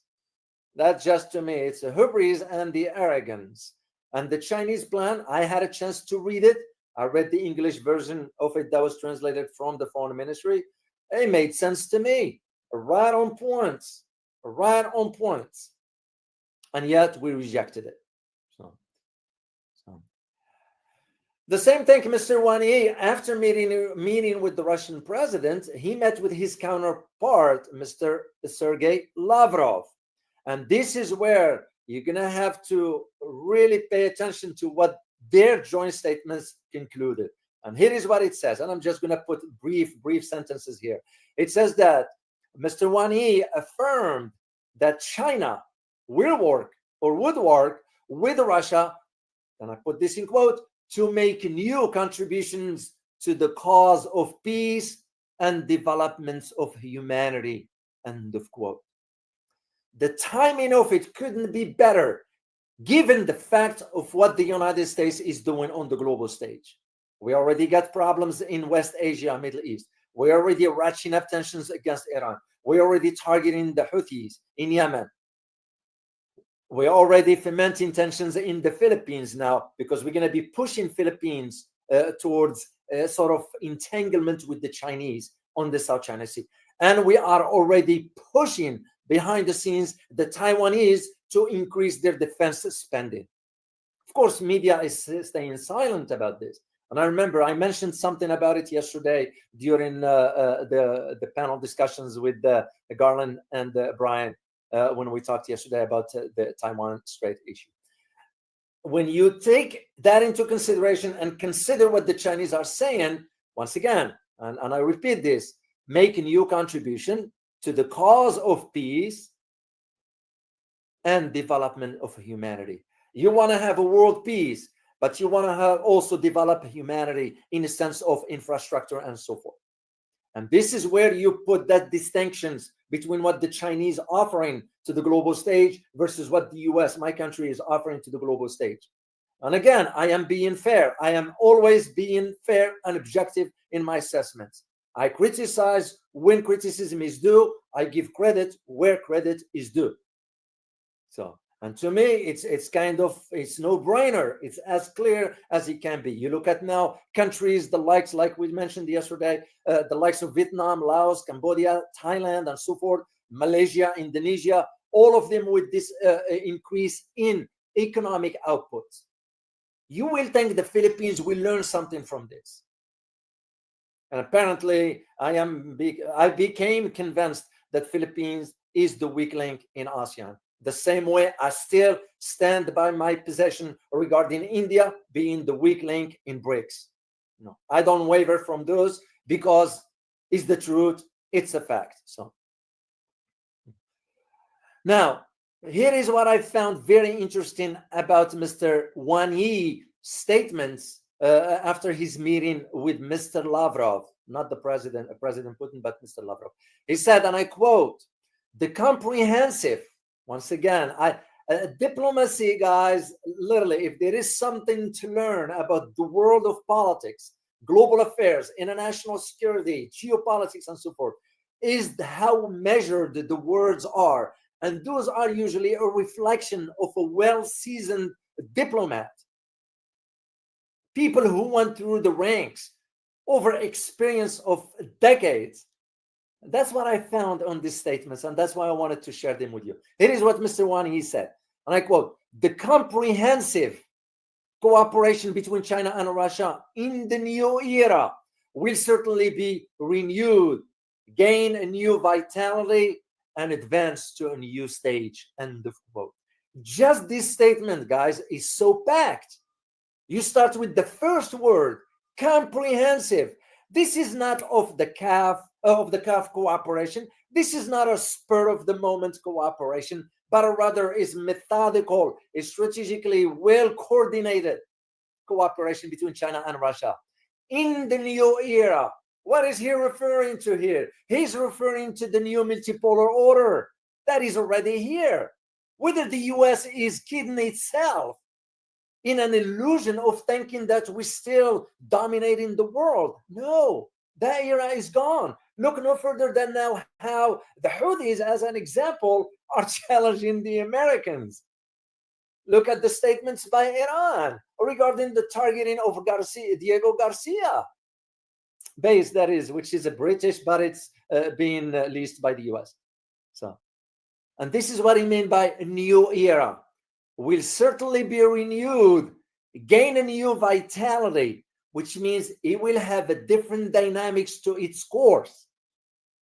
In a simple language, and I'm going to break it in a simple language, is that it won't be dominated just by the Russians or the Chinese. No. Remember the first statements, Mr. Wang Yi, the first statements from the Russian president after meeting with Wang Yi, for the sake of humanity. This is exactly a reflection of that. And the last part, and advance to a new stage. What he meant by this, the new stage of the global peace, the new stage of the multipolar order, the new stage of having the entire global south have an alternative now. This is why this is packed, and I'm going to repeat it one more time. Quote, the comprehensive cooperation between China and Russia in the new era will certainly be renewed, gain a new vitality, and advance to a new stage. End of quote.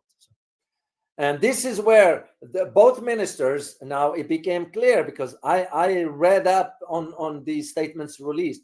Both of them are very convinced and have already expressed their satisfactions with what? With the advancements of their relationship. You all know the history of the Russian-Sino relations back then. It was a war there. We created the wedge back in the 1970s, to be exact, in 72. Now we are trying to do the same. This time around is not going to succeed because both countries, Russia and China, have made commitments to move their relationship in a strategic fashion. That is where the difference is. So, and that's why when they use the term satisfaction and with the advancement of the relationship between these two countries to a new level. And you know what that level is? That's the strategic aspect of it. I can't say this now because I am not certain of it yet. Whether this is a hint, and again, just my own reading. If I'm wrong, I'm wrong. So it's just my own reading is that the new level is the reference to not only how both countries intend to help manage the new global order, but there is something specific. It has to do with a treaty between the two countries. I don't know if this is just a hint. What do you guys think? Will I be wrong in this, or do you think, in your opinion, when the two ministers agreed, meaning Lavrov and Mr. Wang Yi, agreed that this, when they expressed their satisfaction with the advancements of the relationship between the two countries to a new level, do you think, in your opinion, yes or no, that they are referring to the possibility of an upcoming treaty between Russia and China? Let me just see in the chat box, guys. Oh, by the way, guys, and I won't hide it from you. By the way, this person who made a comment about me not talking about didn't like the fact that I asked you questions. That's how pathetic that is. But anyway, as I said, think positive. Think positive. So, Fighter AK-47, salam alaikum. He's saying, salam alaikum, greeting be upon you. So, okay. Let me see what your answer is, guys, because this is very, very important. I am going to be sharing with you later on an excerpt from my book. And I wrote about it back then. And I am so excited. You know why? Because I see it now manifesting in our time right here. So let me go back to your let me see here in the chat bar. Multi Tam Tam, you say yes. A, say most likely. That's just the screen name there. Who else? Mind over matter, you say no. Amanda, you say yes. Who else? Let me just see. Seymour, you say yes. Alistalukin. Okay, I couldn't read this one. Alistalukin. I couldn't. Hong Wong, you say yes. So mind over matter, you say no. Yeah, it's kind of, it goes both directions. So it's hard. That's why I am not certainly. I didn't want to say it because I am still looking for signs. I'm reading through different things, and I'm looking at that. Even when I wrote the book about Russia, I wasn't comfortable enough disclosing the term, the possibility of a treaty that is going to be a fait accompli. But here is also how you understand this relationship, because I'm going to take you back to how things have evolved even more, especially after 2022. This is where Russia and China have strengthened not only their trade ties, but also their military. It's very, very important. I'm going to take you back to December 2024. And this is when the Chinese have hosted, I think I have a picture right there. This is on, I think, September or October. Anyway, one of those last year. This is when the Chinese hosted the Russian Security Council Secretary Sergei Lavrov. Sergei Shoigu, when he was the head of the military, the Security Council, when he visited Beijing for what? He visited Beijing for security consultations. Very, very important. Very important. And that's why at that time, and I remember this, and I believe I have, I made a video for the community about this one way back. If you go back and check it out, you might find it. And at that time, I remember arguing that the visit for Mr. Shoigu at that time to China was for strategic security consultation, because that's what the Chinese have disclosed. Why is this? It's because both sides, meaning the Chinese and the Russians, the conversation over major issues concerning the two countries' strategic security interest and enhancing mutual trust. This is in quote. Once again, think about this. I'm going to share it with you here. The quote is, major issues concerning the two countries' strategic security interests and enhancing mutual trusts. End of quote. Now, you fast forward to today. What is now the thing we are doing in the East, South China Sea? We're trying to create tensions. Why do you think the North Koreans went ahead when Kim Jong-un visited Moscow? You remember that visit? What did the Russians showed him at that time? They took him to an aerospace location. That's why they shared the information at that time with the North Koreans. Because remember, you're going to be looking at three countries in the region: China, Russia, and North Korea. Forget about the others. No, none of them anyway.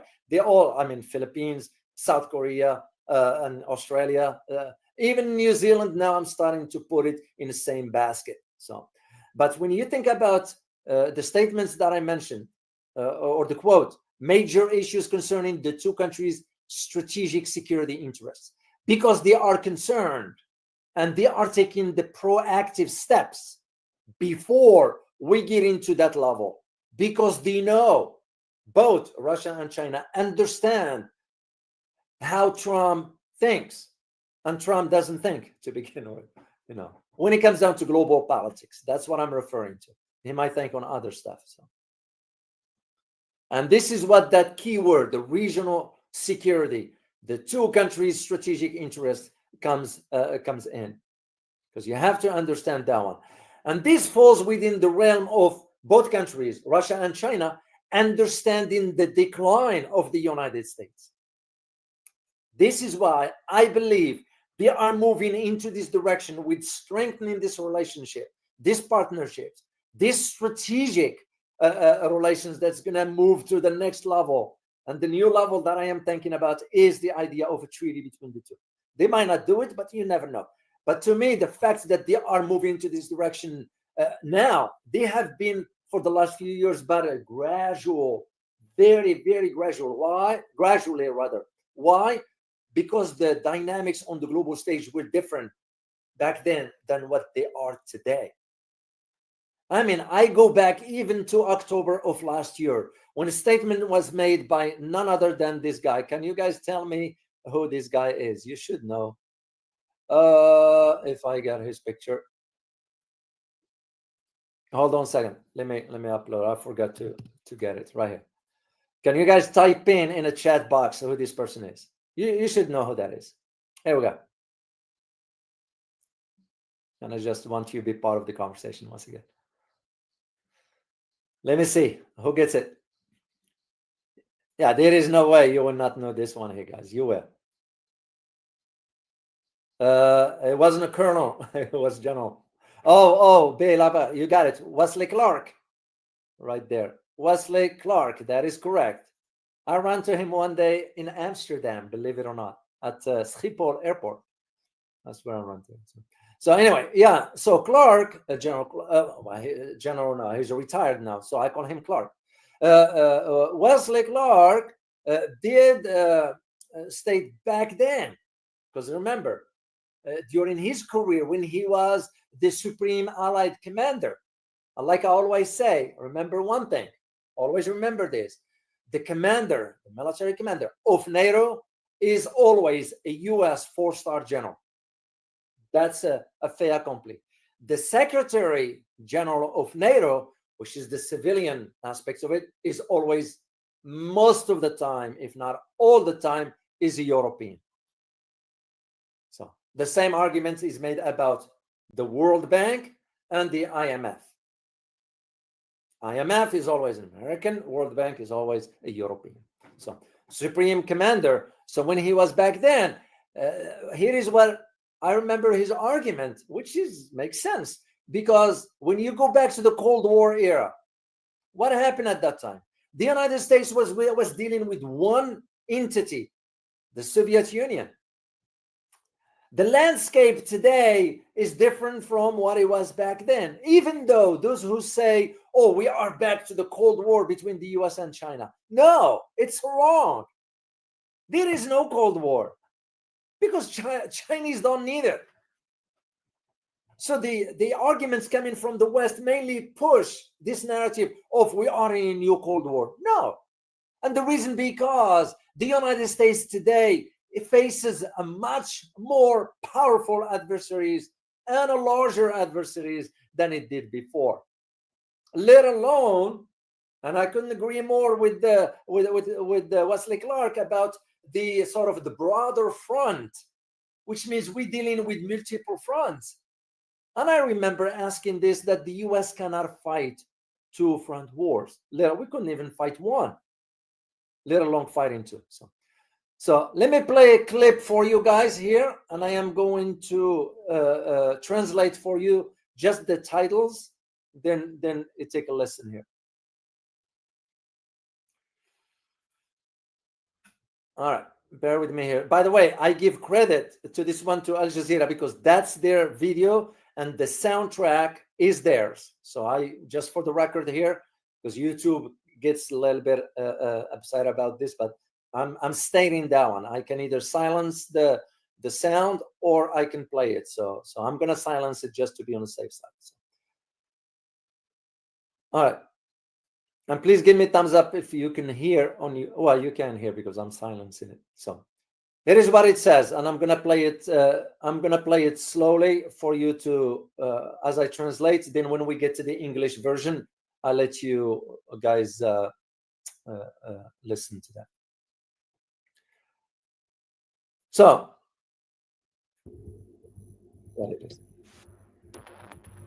here is what it says. Sorry, guys. I'm gonna have to start over. Here's what it says: a major military challenge is on the horizon facing the facing Washington, that is. And the Pentagon is warning in its report, and this report is referring to 2022 report. I remember reading that one. And what it is reporting about is that the Chinese arsenal, the nuclear arsenal, will increase threefold. Threefold.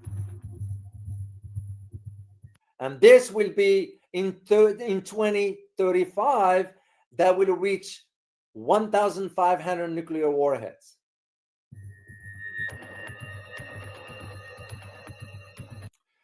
The U.S., this is a reference to the Pentagon, without the Pentagon, considered that the storage for the Chinese nuclear warhead has already crossed 400. And this is according to the Pentagon.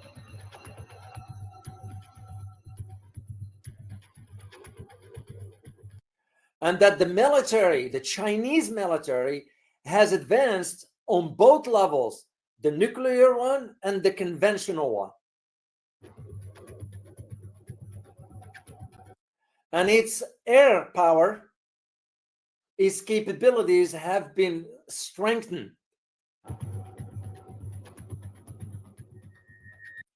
And the reason, as a result, Washington is seeing Beijing as the major challenge for it. The challenge here is the more proliferation there is, the more concerning it is, the more destabilizing to the region it is. So certainly we would want to ensure from a regional, global and regional stability standpoint that we can maintain an open dialogue to ensure there's transparency and that we understand what the intent is behind this. And, you know, in the meantime, I'll refer you back to the report. And I think it. Okay, I'm going to stop it right there, guys. It's because that's all it was regarding that aspect. So my point to highlight to you this is because of, to put this within the context of the visit of Mr. Wang Yi. The Russians and Chinese, and it's becoming clear to everybody. You look at now in Ukraine, what the American weapons didn't stand a chance against the Russians, you know. And this is why I think now Mr. Trump is a little upset. Well, who gives a damn about Mr. Trump if he's upset or not? He's upset because the Russians didn't agree to what he's saying. Well, of course, they're not going to agree. How delusional part of Mr. Trump just like to wag his finger and everybody's going to bow. It doesn't work that way. The Russians having their own calculations, but also became clear as to the performance of the Western weapons that didn't stand a chance against the Russians. The same argument I made for you guys 2 days ago when I talked about Iran issuing the statements as far as targeting Diego Garcia.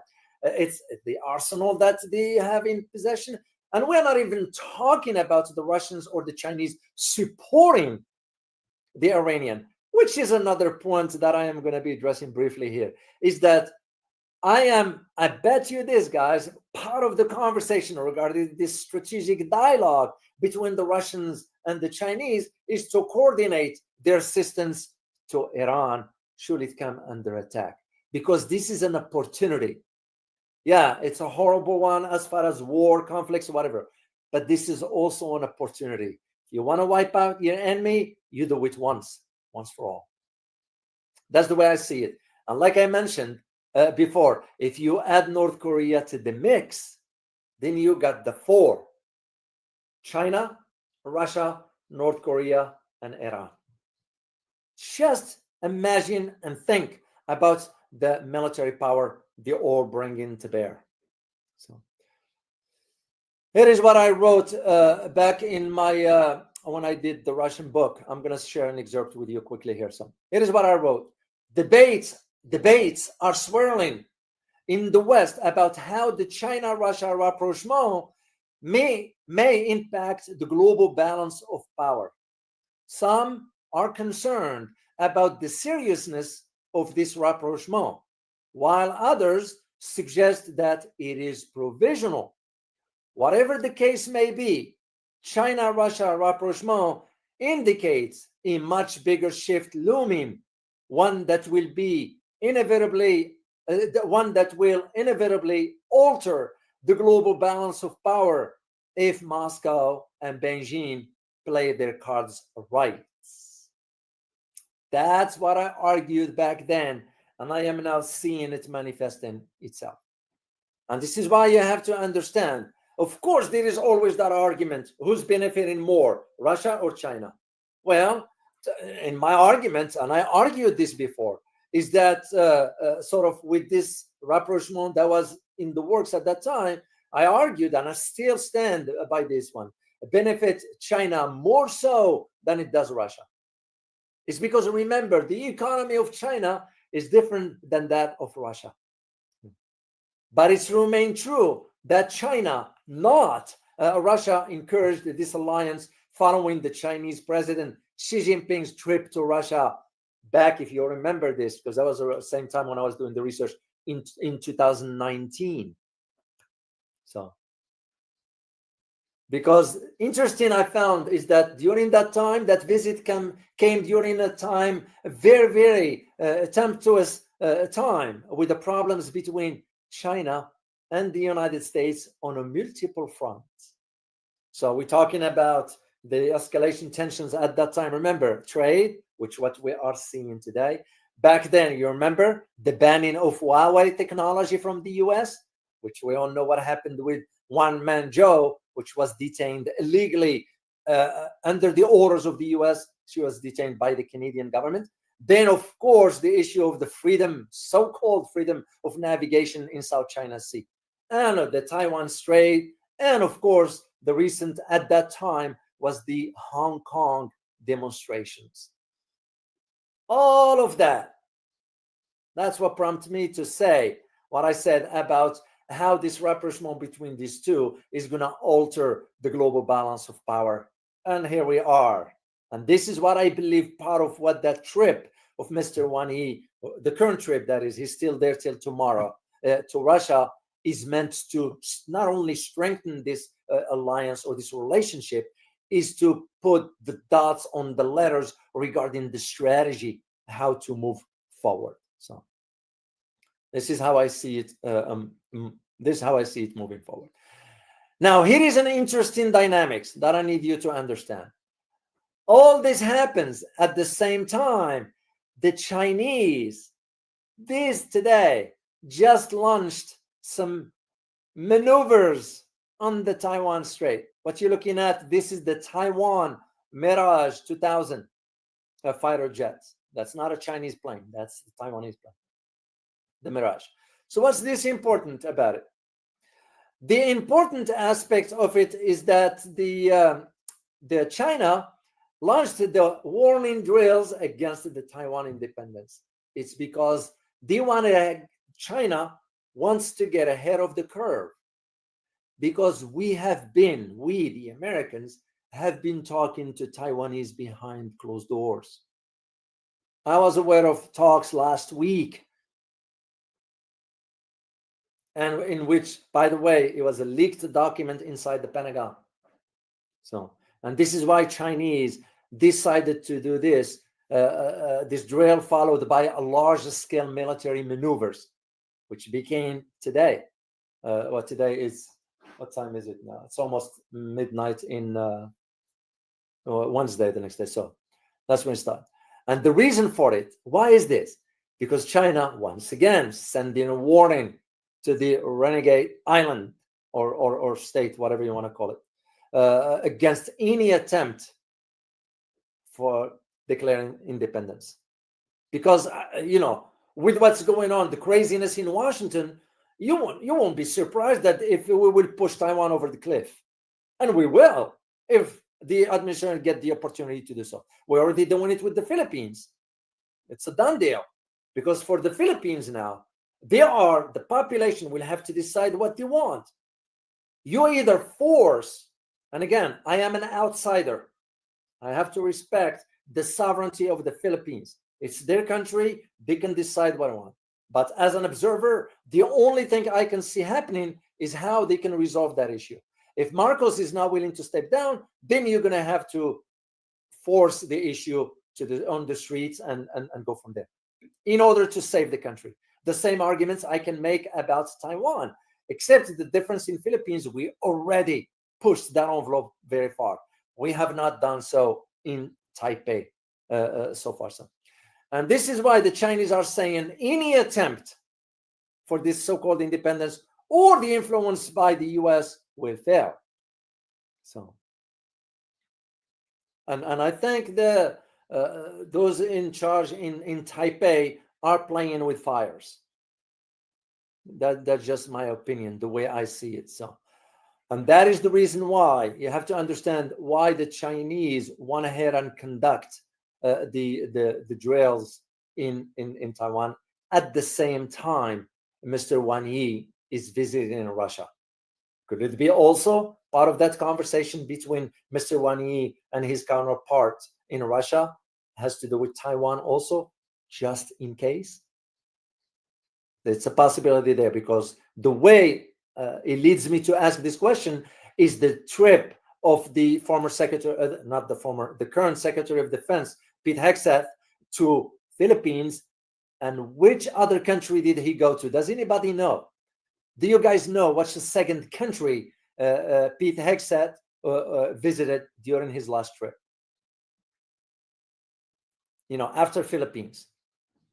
Do you know which country he went to? And it's very important for you to know this. And I want to see your answer. Dave H., you got it. Dave H., you got it. Japan. It is Japan. Which one? Mind over body, Greenland. That was the J.D. Vance, the vice president. I'm talking about Japan. Army with Harmony. No, it was Japan. It was Japan. Karakulak, you got it, Japan. Why is this important? Because we wanted to solicit Japan, sort of seal the deal that in case, and it's not in case, to me, we did this because we already calculated we're going to move forward with the push regarding the Taiwan Strait tensions or issue, whatever term you want to use. We already got Philippines. It's done deal. Now we're working on Japan. That is the way I see it moving forward. Because you all need to remember, when the Russians and the Chinese conducted some maneuvers that was a few months ago.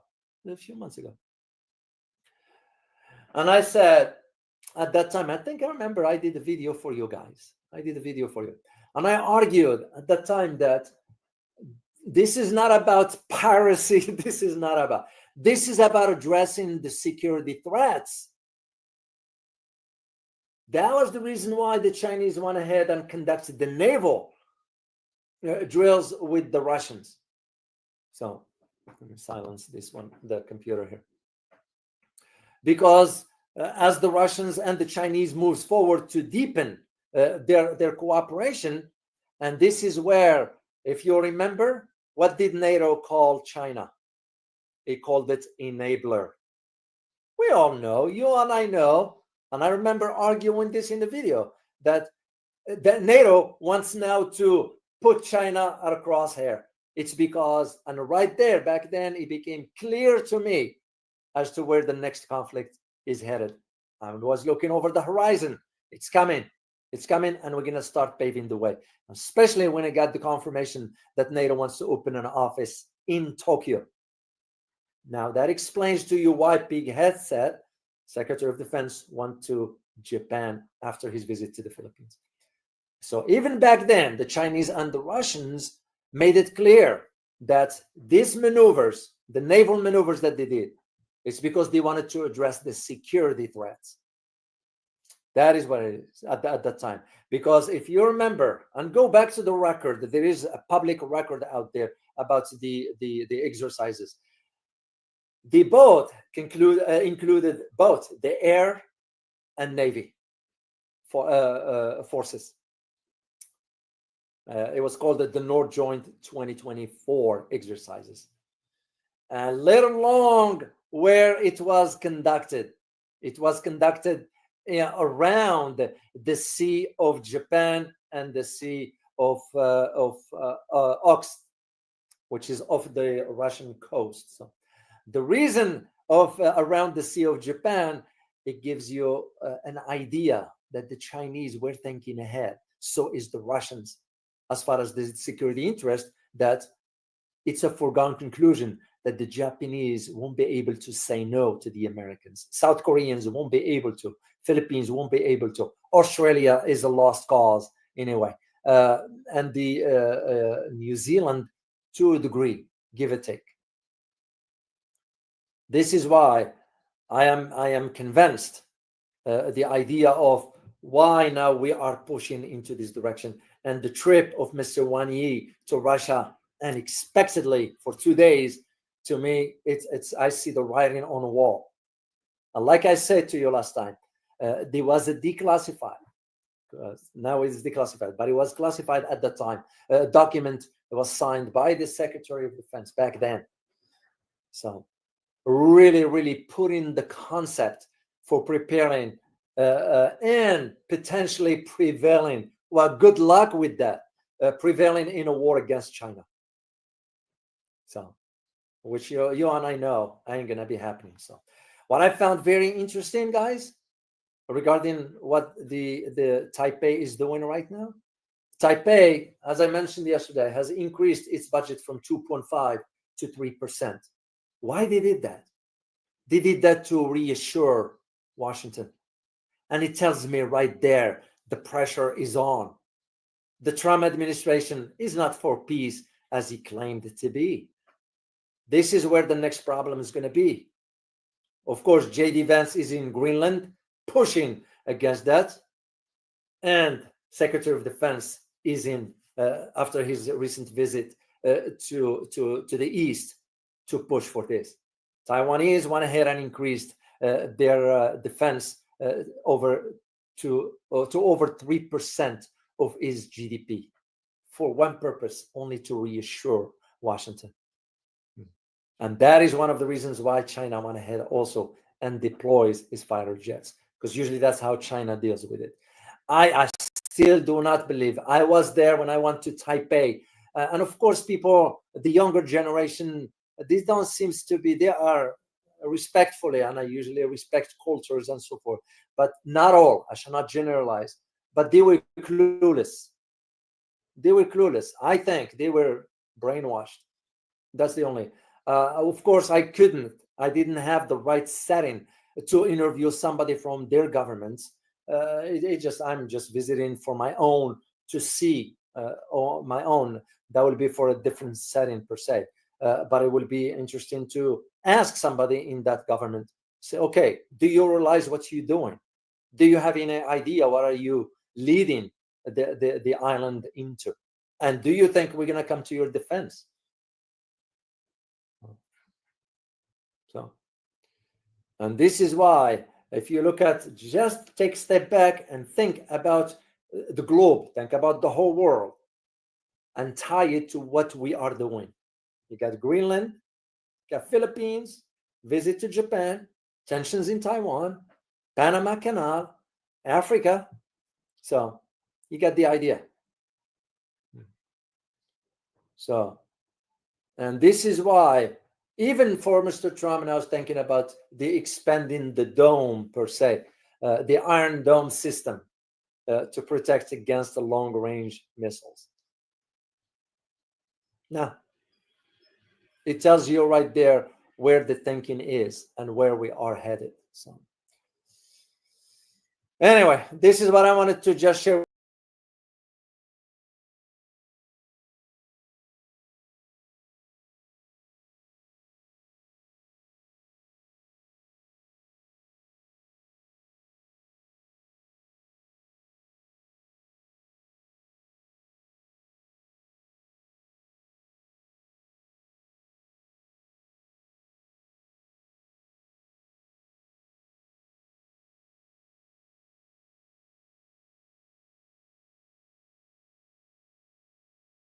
Between Iran, the USA, and Israel. It's a geopolitical roller coaster that's got everyone on edge, and the latest whispers about Iran's secretive nuclear moves are shaking things up big time. Imagine this: the Trump team's pacing the halls, reportedly pulling back from some bold strategy they had in mind, all because leaks about Iran's nuclear playbook just hit the fan. It's not just about the nuclear stuff, though.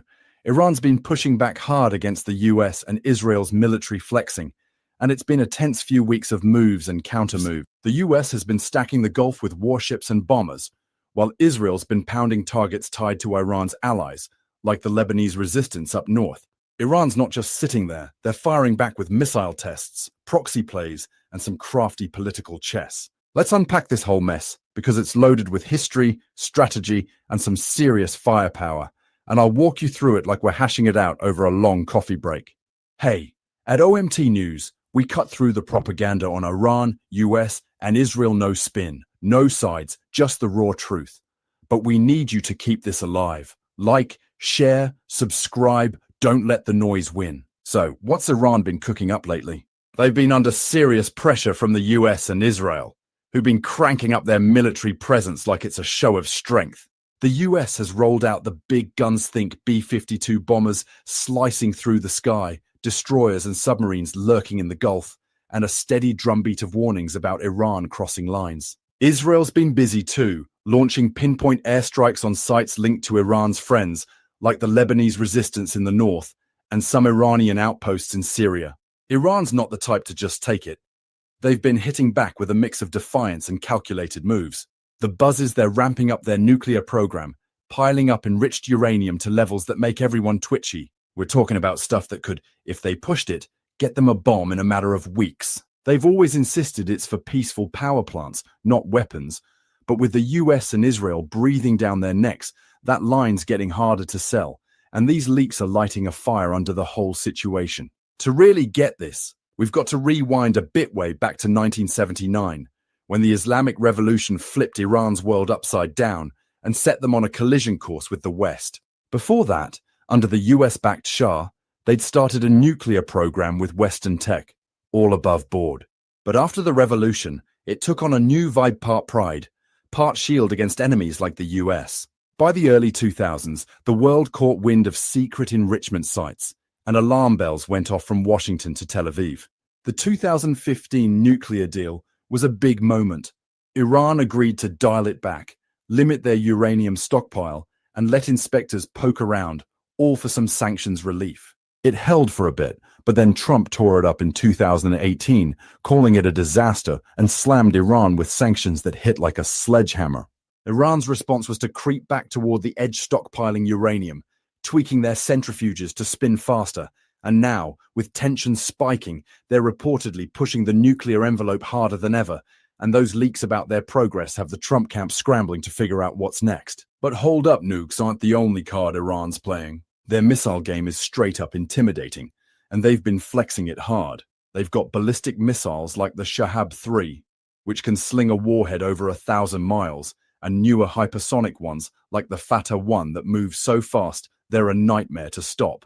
These aren't just sitting in a warehouse. They've been moving them to strategic spots, like bases on Gulf islands such as Greater Tunb and Abu Musa, right near the Strait of Hormuz.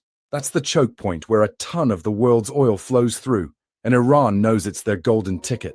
They've been lighting up the sky with test launches, showing off range and precision, and it's not just bravado. If they wanted to, they could lob these at US ships or even Israel, sending a loud message: step off, or we'll make it hurt. It's a gutsy move, especially with the US Navy parked nearby and Israel's jets buzzing on high alert. Israel's not twiddling its thumbs. They've got a history of striking first when they smell trouble, and they're not shy about it. Way back in 1981, they flattened Iraq's nuclear reactor in a single raid, and in 2007, they took out a Syrian site without blinking. Now they're hammering the Lebanese resistance up north, trying to choke off Iran's supply lines to their allies. Their air force is a beast F-35 stealth jets, precision-guided bombs, and they've got the intel to pinpoint Iran's nuclear sites like Natanz or Fordo. Problem is, those places are buried deep, some under mountains, others in bunkers, and it'd take a hell of a punch to knock them out. Israel's been running drills, sharpening their claws, and there's chatter they might go for it if they think Iran's too close to a bomb. They'd need US backup to pull it off without getting shredded, though, and that's where the plot thickens. Iran's not defenseless. They've spent decades building a fortress to fend off attacks like that. Their air defense is a patchwork of high-tech and grit, with Russian-supplied S-300 systems and their own Bavar 373, which they brag can rival anything out there. These are spread across key spots: nuclear plants, missile bases, oil hubs, with radars that can pick up stealth planes from miles out. Their crews are trained to react fast, lighting up the sky with interceptors if jets or missiles come calling. It's not impenetrable. Israel's slipped through cracks before, but it's a tough wall to climb, and Iran's banking on making any attack a bloody slog. Add in their terrain-rugged mountains, sprawling deserts, and it's a defender's dream, forcing attackers to burn fuel and bombs just to reach the good stuff. And their arsenal? Iran's got a toy chest that's deep and deadly. The Shahab 3s are workhorse liquid-fueled, a ton of payload, and a range that puts Israel in its crosshairs. The Cham 1's more precise, battle-tested in Syria, perfect for hitting specific targets. Then there's the Fatwa 1 hypersonic, clocking Mach 15, weaving through the air to dodge defenses and slamming home before anyone can blink. They've got drones too, like the Shahed 136 Cheap, simple but deadly in swarms, and they've shipped them to allies like Russia for real-world use.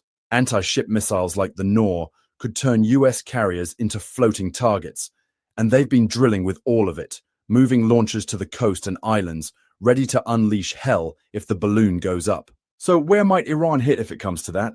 They've got a playbook full of options, and they're not subtle about it. The Strait of Hormuz is their trump card: lob a few missiles or drop some mines, and they could snarl up a fifth of the world's oil, sending prices through the roof and kneecapping the US economy. They could target US bases in Qatar or Bahrain, where troops are stacked, with ballistic missiles or drone waves that'd light up the night. Israel's trickier farther out, but their longer range stuff could reach Tel Aviv or Jerusalem, aiming for military hubs or even civilian zones to sow panic. They've hinted at this before, and with the Lebanese resistance and Yemeni resistance in their corner, they could hit from multiple fronts, stretching their enemies thin and forcing a multi-front scramble. If this blows up into a regional war, it's not just a three-way fight, it's a free-for-all with a body count. Iran's got a network of allies. The Lebanese resistance with its rocket stockpiles, the Yemeni resistance lobbing missiles from the south, and Shia militias in Iraq ready to pounce on US bases. Syria's a mess, its government's wobbly, but Iran's got fighters there who'd join the fray. The US would back Israel with air power and missile shields, while Gulf states like Saudi Arabia and the UAE might pile in to counter Iran, though they'd risk their oil fields getting torched. Turkey could play both sides, balancing its NATO ties with its own game, and civilians across the region, Lebanon, Israel, the Gulf, would get hammered, with cities flattened, millions displaced, and oil markets in chaos. Israel's prepping like it's life or death, and for them it might be. Their Iron Dome catches short-range rockets, while the Arrow system's built for ballistic missiles, tracking them mid-flight and blasting them out of the sky. They've got bunkers, early warning sirens, and a population that's been through this drill before. Their air force is running non-stop simulations, how to hit Iran, how to dodge counterstrikes, and their intel's glued to Iran's every move. The US is postured 2 carriers in the Mediterranean, bases across the Gulf, and a vow to stand by Israel. But both have soft spots. Israel's tiny footprint means one big hit could cripple them, and US bases are sitting ducks for a missile barrage or drone swarm that slips through. Iran's nuclear odds, they're closer than ever, and that's what's got everyone spooked. They've got enough enriched uranium for a few bombs, if they floor it, maybe a month to weaponize, though sticking it on a missile could take longer. The US and Israel swear they'd catch it, satellites, spies, the whole kit. But these leaks say Iran's already flirting with the edge, and their secrecy's top-notch.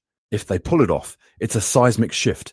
They'd have a deterrent that'd make attackers think twice, but it'd also paint a giant target on their back for a preemptive strike that could end them. The US is all about flexing muscle to keep Iran in check. Carriers like the USS Truman prowling the seas, B-2 bombers ready to flatten anything, and a network of bases that scream, "We're here." But they're exposed. Those Gulf outposts are in missile range, and a carrier group could face a wall of drones and anti-ship missiles if Iran unloads. Their Patriot systems and Aegis destroyers can shoot down a lot, but a saturation attack could overwhelm them, and Iran's betting on that to make any fight too pricey to stomach. If this goes regional, it's a powder keg with extra fuses. Saudi Arabia and the UAE loathe Iran. They'd back the US, but fear their oil rigs turning into bonfires. Turkey's a wild card, juggling its own interests, while Russia and China might not fight but could slip Iran weapons or intel, keeping the pot boiling. The whole Middle East could ignite Lebanese resistance rockets slamming Israel, Yemeni resistance choking shipping lanes, and Iran's militias bleeding US forces in Iraq. It'd be years of hell, not a quick KO, with civilians caught in the grinder. Iran's defense is all about depth and staying power-layered systems, scattered assets, and a knack for taking punches. Their Revolutionary Guard runs the show, with mobile missile units that can vanish into mountains or deserts, popping up to strike when least expected. They've learned from wars next door don't cluster. Keep moving. Hit back with everything from drones to ambushes. It's not flawless, but it's a slog to break, and they're counting on wearing down anyone who tries. The nuclear question's the real kicker. Iran's been cagey, but they're dangling it like a carrot and a stick. A bomb would shield them, forcing the US and Israel to back off or risk a mushroom cloud. But it'd also invite a preemptive blitz that could flatten them. They're playing the brinkmanship game close enough to scare, not close enough to trigger the end. They've got the tech, the uranium, and the guts if cornered, and that's the shadow looming over this whole mess. Picture a war. Missiles raining on Tel Aviv, US bases in Qatar smoking, oil tankers burning in the Gulf. The Lebanese resistance unloads its arsenal on Israel's north. The Yemeni resistance fires from the south, and Iran's guard digs in for a brutal fight. Israel hits back, leveling Iran's nuclear sites with surgical strikes, while the US pounds missile bases from the air. Casualties stack up fast, hospitals overflow, cities crumble, and oil prices spike so hard the world economy reels. Refugees flood borders and the chaos drags on, with no clean winner in sight. Israel's prep is hardcore shelters stocked, missile shields primed, and a military that's been gaming this out for decades. Their vulnerabilities, their size, one big hit on a power grid or port could kneecap them, and they know it. The US has the firepower, but not the appetite for another endless war.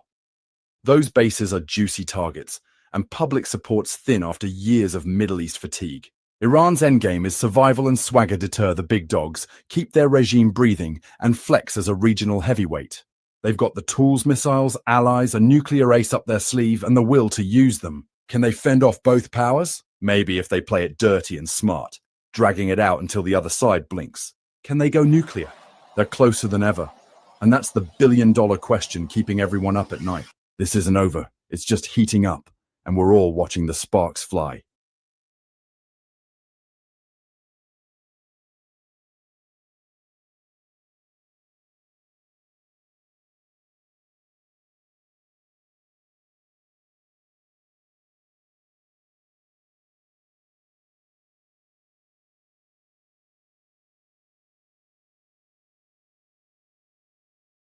A nuclear deal on his terms, but you also have Defense Secretary Pete Hegseth ordering the Pentagon to send an additional aircraft carrier as well as other air assets to the Middle East, raising a lot of questions about what the Trump administration could have planned, whether they are actually planning a strike on Iran and what that could mean for the region.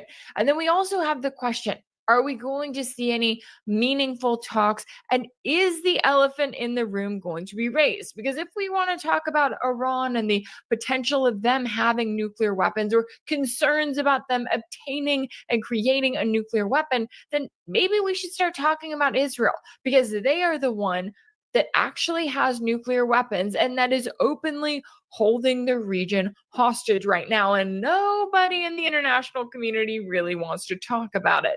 We got into all of that and more with a special guest earlier. So let's take a listen to that conversation now. Joining me now to discuss is Patrick Henningsen, a journalist, geopolitical analyst, and host of the 21st Century Wire. Patrick, thanks so much for taking the time to join me. It's great to be with you, Rachel. Now, I want to get into the latest here as we have the tensions between really the Trump administration and Iran soaring once again. You've got Trump openly threatening Tehran in an attempt to try to force them into what seems to be a version of the nuclear deal that he, of course, pulled the U.S. out of back in 2018.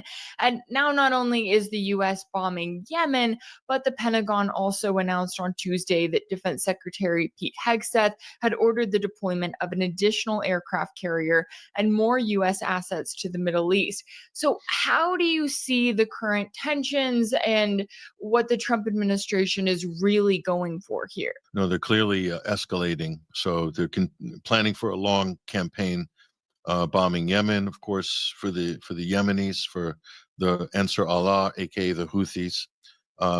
They're used to it. They've been basically under bombardment from the U.S. proxies, Saudi Arabia and the UAE, for the better part of a decade. That war that was begun by Barack Obama in March 2015. That's almost 10 years, almost to the day. Last week, 10 years ago. So the Yemenis are prepared for that, but the U.S. is now trying to escalate to posture that they're going to launch an attack on Iran. And so this is where things are getting really kind of dicey now, because Donald Trump has threatened the Iranians, basically, if you don't come to the table and negotiate a nuclear deal, we're going to strike you, a preemptive strike. Okay. Now, if you look at Trump's own nuclear doctrine, it includes low yield tactical nuclear weapons, ground penetrating bunker busters.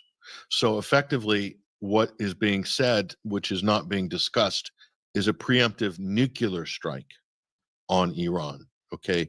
That's not a small thing. Okay. So why is this? Because, well, Israel wants the U.S. to make Iran negotiate not only its civilian nuclear power industry, but also their missile program. Okay, that's the back end of this that nobody's talking about. Obviously, that's what it is. There's no evidence that Iran has any nuclear weapons. They are a nuclear threshold state, which means that they have the potential, should they choose to assemble a nuclear weapon, and they can do so within weeks, or within a month, or within weeks probably. So, but they're not the only nuclear threshold state in the world. There's others that have the same capability, but the U.S. isn't threatening any of those countries. Okay, they're just threatening Iran. So this idea that somehow Iran is a threat to U.S. security is not true. The only perceived country that perceives them as a threat in the region, in realistic terms, is probably Israel. Okay, the Saudi Arabia and the other Gulf states, they're actually engaging in some kind of rapprochement brokered by China recently. So unless the U.S. preempts a war, then all of those Gulf states will become targets for an Iranian retaliation because they have U.S. bases in them. But as it stands, without the U.S. instigating a conflict, the Gulf states are fine with Iran. They want to have a stable and prosperous region. Everybody agrees on that except for one country, of course. So this is where it's at. So what does this mean in terms of, the United States? Is Trump really going to get anywhere with this type of approach? I don't think so, because there is hardly any example in history where this is basic game theory, by the way. If you study to be a diplomat, or you're into negotiations, not real estate deals in Atlantic City, but treaties and things like that, real things, right? The business of nations, not the business of property developers in the tri-state area, okay, or golf courses in Florida. We're talking about bigger things here. And game theory shows, not suggests, shows that if a country is threatening another target country with collective punishment or violence or an attack, either at that moment or later down the road, the chances of them complying with whatever conditions are being imposed is almost zero. Okay, that's every single case study in history, plus every theoretical model. And I had to study that for my postgraduate in international relations. That was required reading, basics. And every single person on the diplomatic corps of the last previous presidencies probably knew this as well. But this is a different kind of group of people now. These are people with no diplomatic experience, who don't know anything of what I just explained to you, have no idea what I'm talking about. And they're in charge of making policy. And they think they can wing it and do it on the hoof, and everything's going to be fine because everyone fears America. That's basically the gunboat diplomacy. So they're trying to turn the clock back to 1920, and think that somehow this is going to be, the world's, this is not 1920. You have a number of other nuclear states. You have Iran itself is a capable, formidable military power with thousands of hypersonic missiles. And while the U.S. could do extreme damage to them, no doubt, with such an attack, Iran could also do damage to U.S. facilities in the region, U.S. allies in the region, and Israel itself. The question is, the political price that the U.S. will pay for that, both domestically and internationally, is that something that the Trump administration have factored in to their current posture? I'm not talking about the X's and O's of military force, nuclear weapons, advantages on in space and in the air and so forth. No, I'm talking about the political calculus, because that's part of that should be part of the calculation. If things go haywire in the region and the world descend into a bigger conflict, who's going to get blamed for it? Not the Iranians. It's going to be Donald Trump and the U.S., and that's how history will be written. If you think about how much hate people have for George W. Bush, how long ago was that? 20 years ago? Tony Blair and Bush are reviled by most of the global population as warmongering, war criminals, and deceitful people. They'll go down in history hated forever. And if you think about how bad that is, what Trump is stepping into is he will be hated that much times 10. That's his legacy. And that'll be the U.S. position. So the U.S. will then go into a different category internationally. They're already veering towards that sort of public enemy in the global community, but they'll really firmly be there. And then what happens at that point? Are we in a better, more stable, safer world, or are we in a more dangerous, unstable, and not so prosperous planet at that point? And you need to think about these things. Yeah, it really is incredibly concerning to watch the direction that the Trump administration is going in, especially when Trump is someone who campaigned on this promise of peace, right? He's always talked about ending the endless wars. If you're going to start a war with Iran, that's an endless war right there. And it's one that is going to have major repercussions, as you were pointing out there, that the U.S. is going to feel those repercussions early on. It's not like years down the road we start to see the blowback. No, that comes into play a lot earlier. Now, when you look at Iran's response to all of this, they have refused direct talks, but said that they're open to indirect talks. And we also heard from the Iranian UN ambassador, who lodged a formal complaint with the UN Security Council, calling Trump's threats reckless and belligerent and an egregious violation of international law.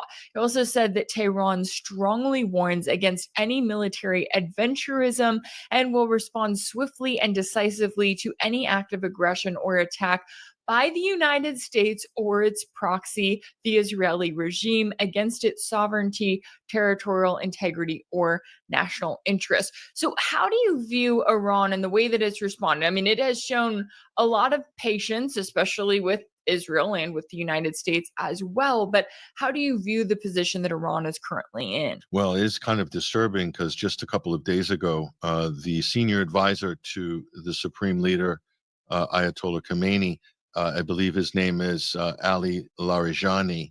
He's a senior advisor. He made the statement that the current fatwa that Iran has for a prohibition on nuclear weapons, they're prepared to reverse or lift that if they continue to get existential threats of annihilation from the United States, that they will reverse their policy, which is no nuclear weapons. So that's the supreme leader's senior advisor. He wouldn't say that publicly if this is not a very big possibility.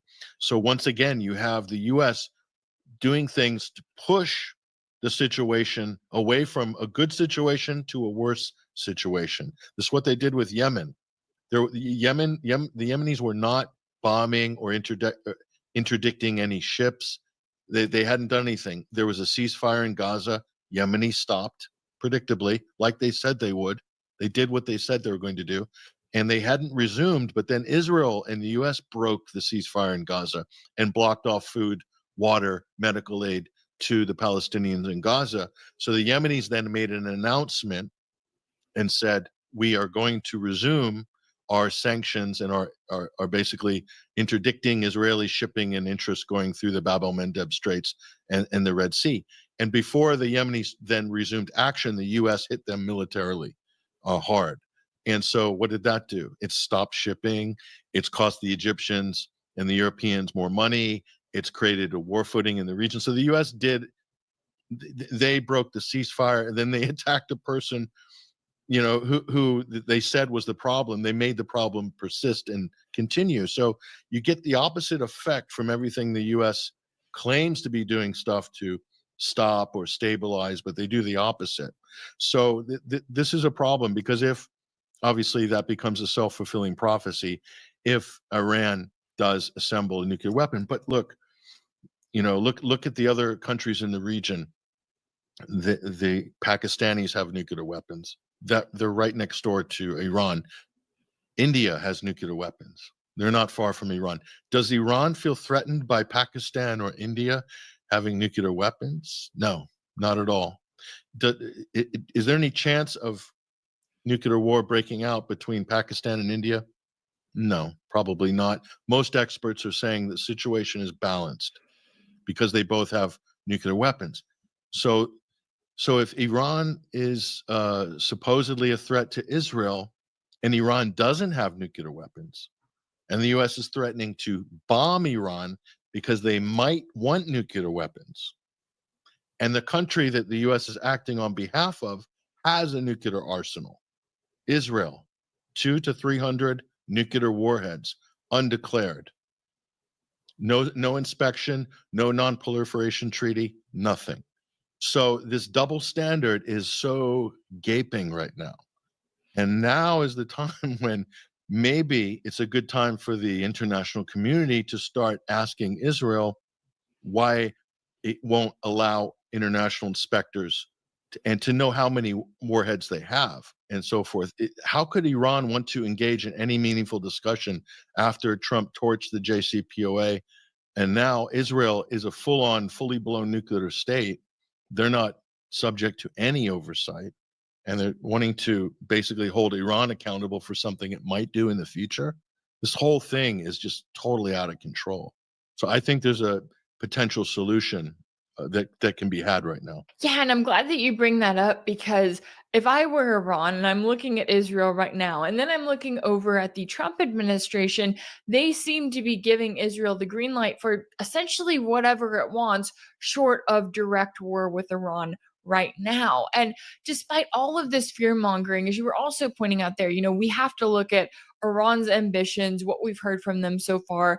And we did notably hear from Director of National Intelligence Tulsi Gabbard last week when she testified before the Senate Intelligence Committee and said that the intelligence community continues to assess that Iran is not building a nuclear weapon. So if Tulsi Gabbard is coming out and saying, look, we're paying attention to everything that Iran is doing, we're not seeing evidence of this, and then the US is still, Trump is still trying to threaten Iran into a corner, then when it comes to, okay, what is some sort of, you know, deal that could be made, as you were pointing out there, Israel needs to be involved in the sense that Israel needs to have the exact same transparency that Iran and that every other nation is supposed to have.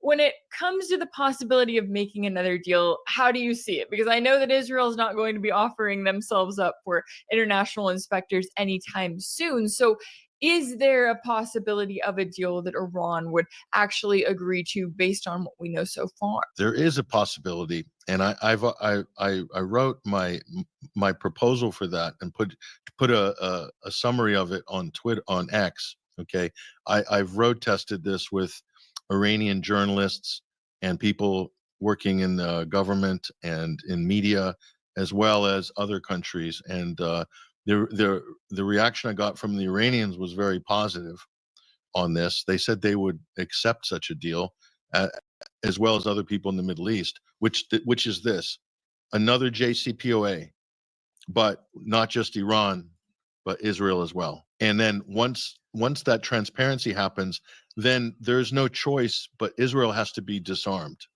because you can't, if we're being transparent, you can't have one country with a nuclear arsenal that can hold the rest of the region hostage or extort nuclear blackmail and extortion. It's not acceptable. But that can't happen until there's that first step of transparency. Or Iran is allowed to, if Israel will not give up their nuclear weapons and account for, they have to account for them, but if they don't want to give them up, then Iran should be allowed to have nuclear weapons. And I think that would balance the situation out perfectly fine. And then we can get to real negotiations at that point. Because right now it's completely lopsided. There's a double standard that's just it's impossible to overcome with Israel being allowed to have a secret nuclear weapons arsenal. Okay, not only that, if you want to treat a true nuclear-free Middle East, then the United States must remove its nukes from the region, including Incirlik Air Force Base in Turkey and others, because the Cold War's over. The Cold War, check your calendar, 35 years. Why do we have roving nuclear deterrent in every single corner of West Asia? It's ridiculous. The Soviet Union's not there. It's not a threat unless the U.S. wants to maintain that deterrence because they now feel that Russia is a threat. Why would Russia be a threat to the United States? What has the U.S. done recently that might make Russia think that it might be a threat? You can see how all of this fits together. And we can't have any meaningful discussions going forward on any of these big issues unless everybody is open, about what their situation is. And Israel is being allowed to have a different standard for what it does, and then demanding that everybody else comply to some high level of disarmament and things like that, so that they don't feel threatened. Well, what about Iran? What about the rest of the region that will be embroiled in a conflict between Israel and Iran? What about their safety? What about the fallout from nuclear weapons that Israel has for the other Gulf states and Arab countries in the region? It's unacceptable. So this is an opportunity, even if Israel doesn't comply, just the mere fact that this subject now becomes a discussion point I think could transform the other negotiations regarding Palestine and the occupied territory and so forth. So it could be like a step towards being a little more honest, which is something that Israel hasn't been made to do, in the United States either, because they're hiding so much. And that kind of has to end at this point. This crisis is an opportunity to move forward on a lot of these things that have been stuck. It's been kind of frozen. And I think it's a good opportunity. Whether the Iranians take this opportunity to make this an issue, I think they will. I think they are going to make it an issue. I think Russia could make this an issue as well, in the interests of peace, in the interest of stability, transparency. I think it's a good thing.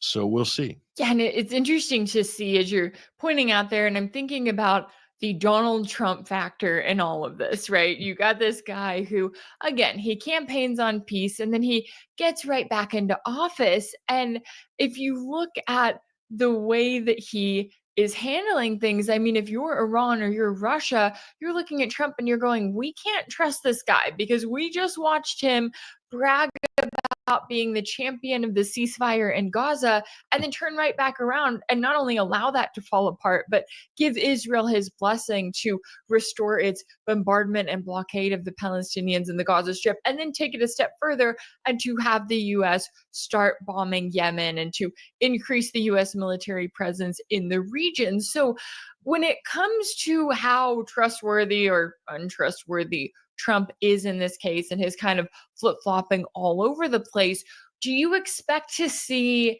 I guess, any meaningful progress during his term? Or is there still that major concern there that he could turn around tomorrow and say, all right, okay, we're going to bomb Iran, and then we're having a completely different conversation because now we're having to deal with the fallout of that and potentially a massive war that just sets the entire region on fire? Problem is that the Trump administration wants the rest of the world to change how they do diplomacy to cater to the Trump administration and how they want to do business. And this is not going to work. This is not how the world works. And Republicans and MAGA might be trashing the United Nations all the time. Oh, we should defund the UN. Oh, we need to pull out of the UN. There's the globalists and all this other stuff. Look, it's the only forum that is available right now. Okay, so it's all that we have to work with. It's failing in a large part because of the United States. Okay. So they need to come back to the table and try to work through some of these issues with other countries. Otherwise, things are going to continue to deteriorate. This idea that the Trump administration is somehow anti-war or that he's somehow a peace president, I think we can kind of jettison that idea now. I think it's gone. To go and wage war against one of the poorest countries on the planet, Yemen, in order to protect your ally so that it doesn't have to stop committing genocide and ethnic cleansing while they're in the world court for international courts of justice for genocide, while their prime minister has an arrest warrant out with the International Criminal Court, whether you agree with it or not. The evidence is like overwhelming in both of these cases. So there's no question there. That's where the US has basically put all of its chips. This is not a winning gambit. And by the way, if we want to be truthful, okay, this idea that Trump, there was no wars under the first Trump administration, it's not true. He continued Obama's proxy war against Yemen when he came into office. He could have stopped it. He kept it going, in fact, ramped it up, right? And so he did that. He put boots on the ground in Syria, Donald Trump, 2017. And they occupied 25% of Syria. They're still there to this day. They stayed through the Obama administration. Trump hasn't wound that operation down at all. So that's another one.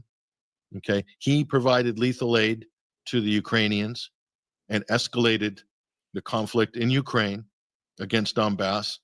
And that has led to this escalation and war that broke out in 2022, February of 2022. Donald Trump did more than Obama did in terms of escalating with lethal aid and weapons and javelins, which he boasts about. And I'll add one more.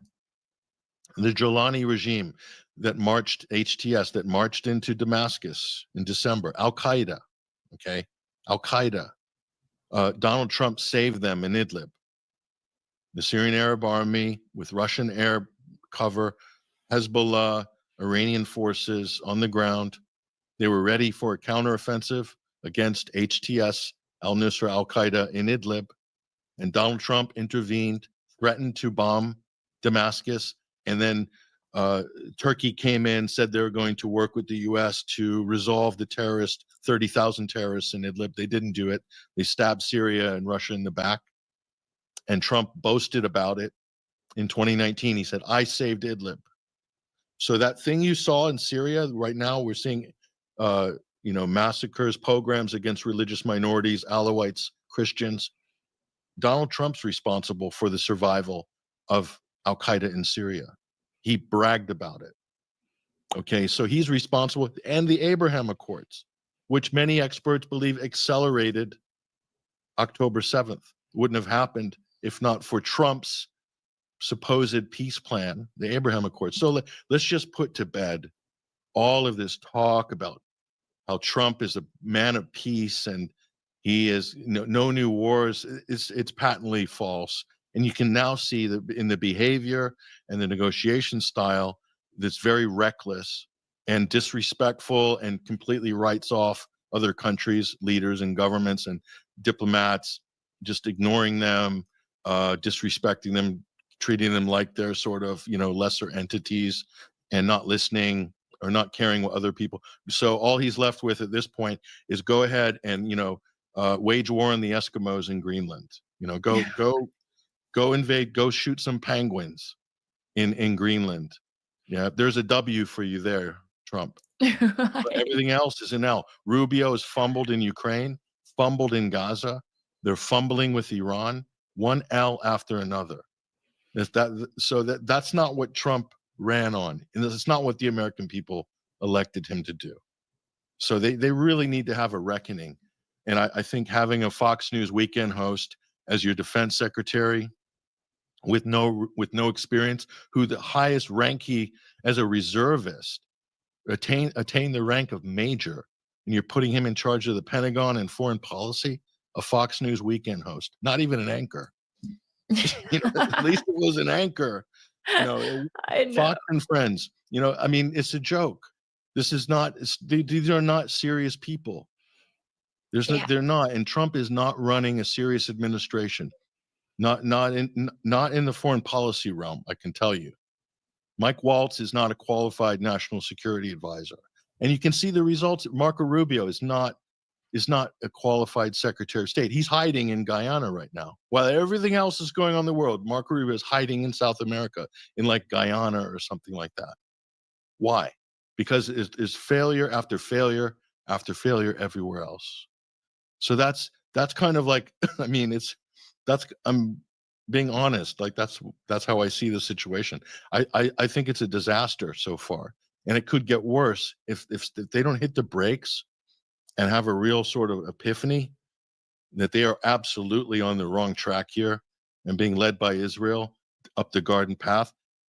Things could get really bad, and this is not good for anybody. Not Europe, not the U.S., not Russia, not China or anybody, let alone the Middle East. I mean, let's not even talk about that. Yeah. Oh, absolutely. It is very concerning to watch the direction that they're going in. And as you were pointing out there, I mean, the team that Trump has assembled, this is the guy who he said that, one of his biggest mistakes during his first term was surrounding himself with the wrong people. And I'm looking at the people he has surrounded himself with in his second term, and I'm going, okay, well, are these supposed to be the right people, right? Is this take two where you get everything figured out? I don't even know. But I do think for the Americans who are watching this conversation, they really need to keep in mind, hey, Trump needs to be held accountable for the decisions he's making right now. As you were laying out before, it's like Iran is not a threat to the United States, right? Or Israel may claim that they view them as a threat, but they are not.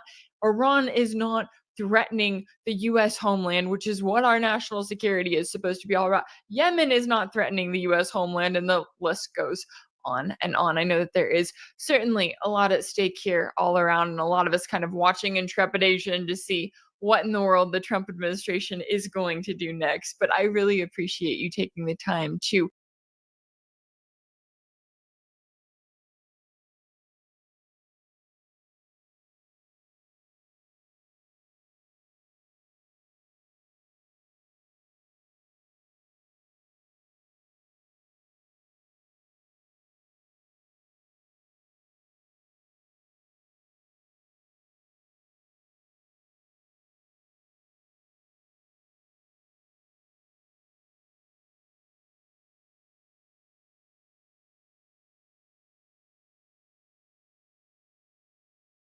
Very fishy is going on here. These 4 young Americans died in a NATO training exercise in Lithuania, and the U.S. government response has my spidey sense triggered.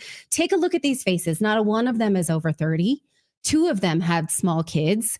They died in a tragic and mysterious circumstance, and we all should demand answers. Now, here are the big questions we're going to tackle. I am by no means a military training expert, but even I know something's up when I read the story. So I'm not here to present a conspiracy theory because we still know so little, but the timeline doesn't add up. So watch for yourself. Here's some questions. Why did NATO announce these deaths a full 5 days before they were confirmed by the U.S. military? Why is the U.S. military not able to lock down a rescue mission? Lithuania basically live blogged it, which is not protocol. Why are we running training missions near Russia for NATO? Why did Lithuanian military say the tank was empty when in fact the men were inside dead? Why was that? Why did we get confirmation of these deaths so long after they had that tank full of 4 dead bodies? Do you recover a tank and say, I wonder if there are dead guys in there? The 4 guys were missing. Should we look in the tank? Maybe that's a good place to start. Nah, we don't need to open it. Let's, like Christmas morning, we just leave it closed. What? Go ahead. The tank where they called with the distress signal? Right. Yeah. Maybe we'll check in the place where they called because they were in trouble. So they had it for 5 days and we got no confirmation that there were dead bodies inside. I'm going to show you that. Who in the year 2025 dies in a bog like in the never-ending story, in a heavily calmed military vehicle near a training base with clear skies, so they could have sent up rescue aircraft. How? And when that bog was on a map, it was mapped. So do they normally just drive right into bogs? So here's the timeline. You're going to have to remember that last Tuesday was March 25th. So keep that in mind if you're watching this much later. March 25th is on a Tuesday. From me, that's just a week ago. So the official line from Stars and Stripes, the military news outlet, is that the M88A2 Hercules armored vehicle sank into a bog on that Tuesday, March 25th, during an early morning operation that sparked nearly a week-long rescue effort. This is what an M88 looks like. It has all the live communication ability you'd expect, plus GPS. Now, the next day, the very next day, Wednesday, the 26th, Mark Rutte, the head of NATO, said all 4 soldiers are dead. And then he walked it back and said, actually, we didn't mean that. We don't even know if they're dead. Sorry. The rescue mission, again, 24 hours later, Mark Rutte saying, no, I misspoke. This is an active rescue mission. Didn't mean to say that, guys. We regret any confusion. But then the Lithuanian military said, actually, we have the tank. One day later, this is Wednesday. Yeah, we have the tank, but it's empty, they said. Take a look at this news headline. Empty tank found in swamp in hunt for 4 U.S. soldiers feared dead after NATO drills on Putin's ally border. Now the military is saying that the 4 men were all dead inside. So why did we get this news last week from the Lithuanian Defense Ministry? Watch. We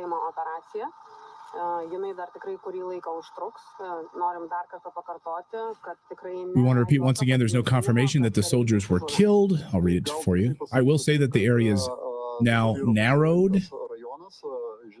Well, we know area at where something maybe happened. That's why we've gathered all the equipment. Lithuanians, together with the Americans, are doing preparatory work, he says. I can't really comment further because there's an ongoing investigation into the missing soldiers. And what I can say is that it's very important for us to find those soldiers as soon as possible.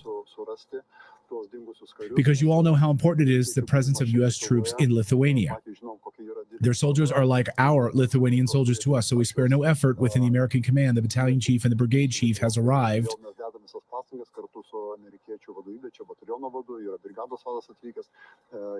We are looking for and trying to find solutions. Now, she says, at the moment, there is no confirmed information. There are no bodies of dead soldiers. That's why it's wrong to say they're dead soldiers. So she says, we have the tank and it was empty and we have no soldiers. Why did she say that when the U.S. military on April 1st, just 5 days later, would say they were found dead inside the tank? So did they pull up that tank and then just kind of put it over there and not open it up?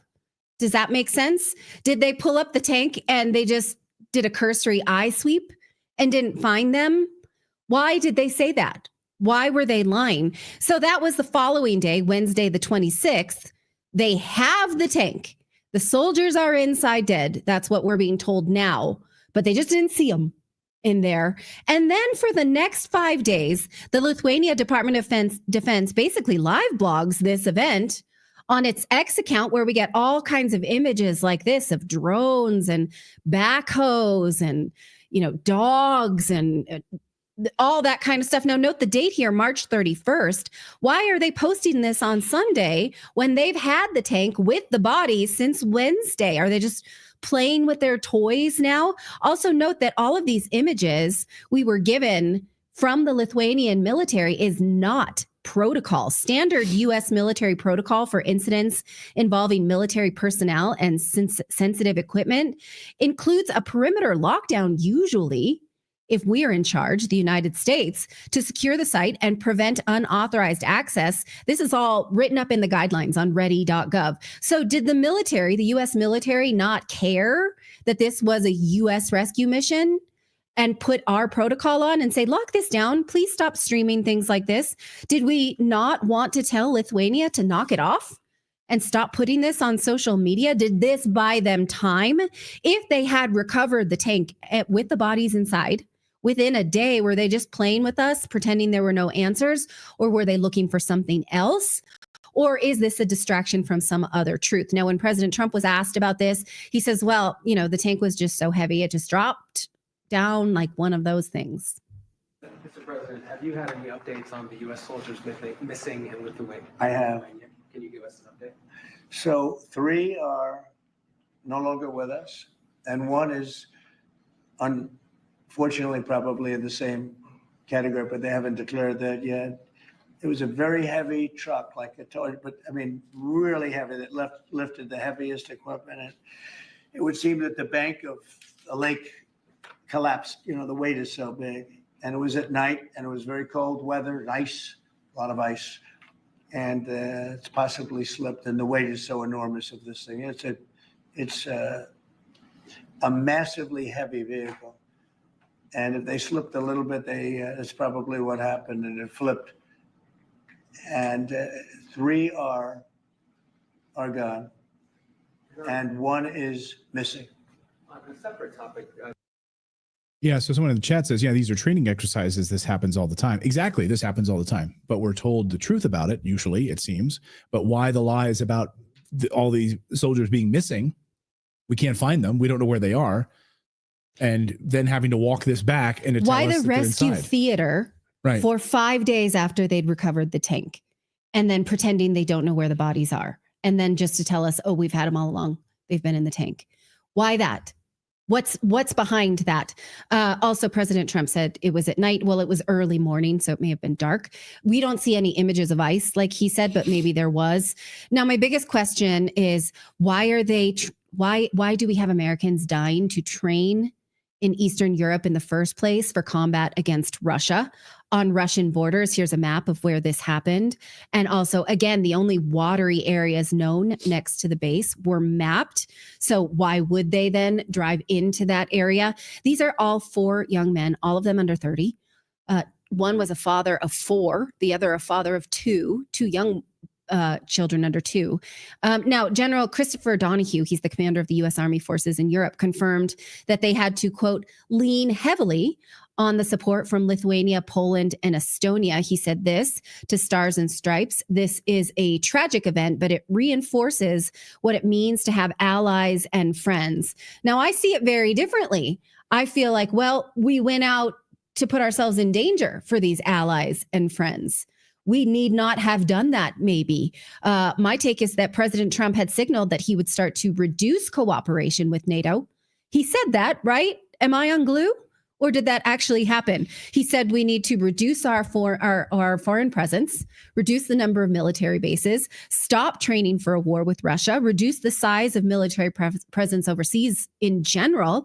If he had actually done that, then these soldiers would be alive, right? Now, there's no need for any American to be training for a war with Russia, and not especially alongside war-loving NATO as our allies. Now, of course, this could very well have been an accident. I'm not blaming President Trump for this, clearly, but I am saying maybe this will motivate us to withdraw troops from NATO cooperation.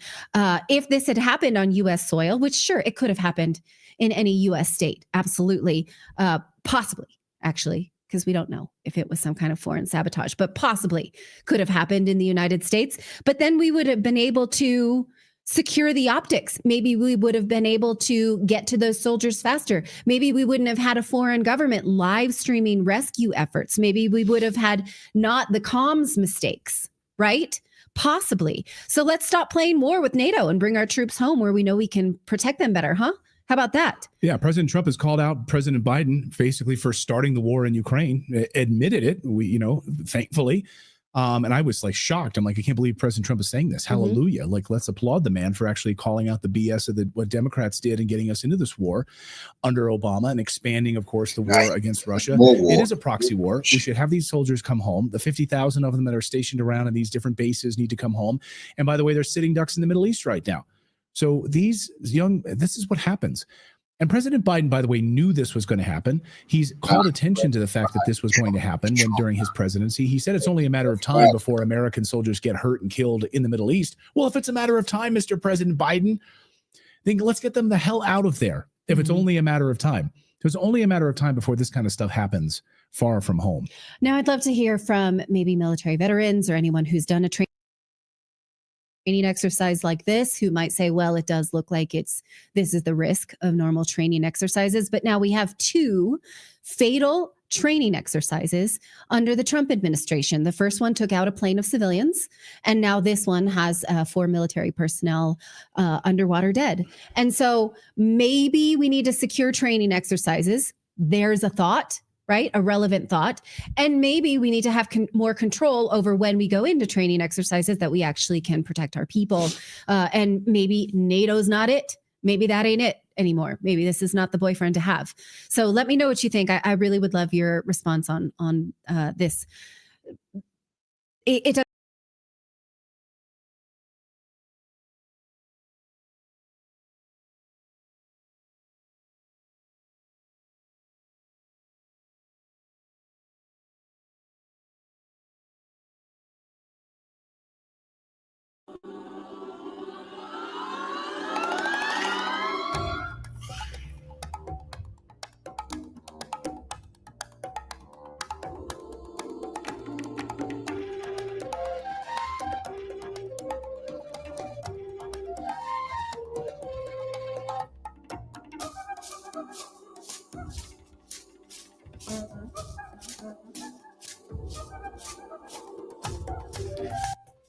On the morning of April 1st, Kremlin representatives officially announced that Russian President Vladimir Putin intends to hold an extraordinary meeting of the Security Council. Since the Security Council of the Russian Federation is the primary body for coordinating national security issues, it is reasonable to assume that Vladimir Putin will discuss and make crucial decisions at this meeting that will directly impact not only Russia, but also the entire world. At the same time, the Russian president's entourage refused to explain the real causes for convening a meeting of the Security Council. However, despite this, insiders in the Kremlin confirmed that one of the discussion subjects would be the numerous violations by the Ukrainian side of the agreement on the refusal to launch attacks on energy infrastructure facilities.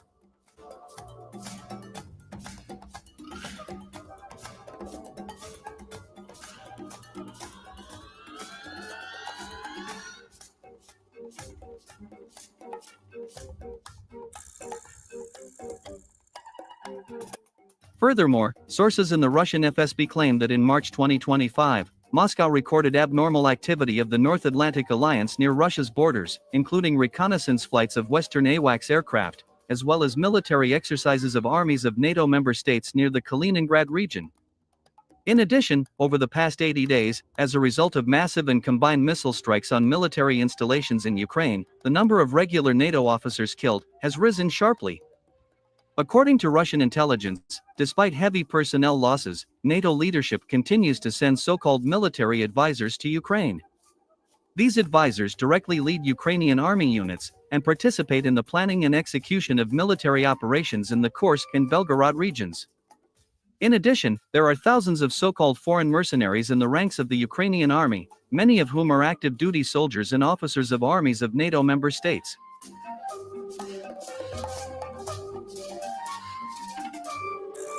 In the last 3 months alone, more than 200 soldiers of fortune have been killed in the Special Military Operations Zone.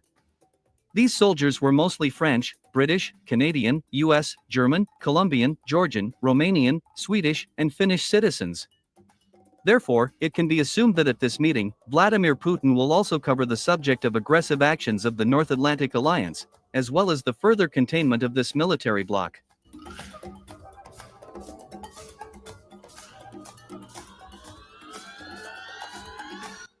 John Mearsheimer, a respected American expert, political scientist, and professor at the University of Chicago, also confirmed that the North Atlantic Alliance is experiencing significant losses in Ukraine.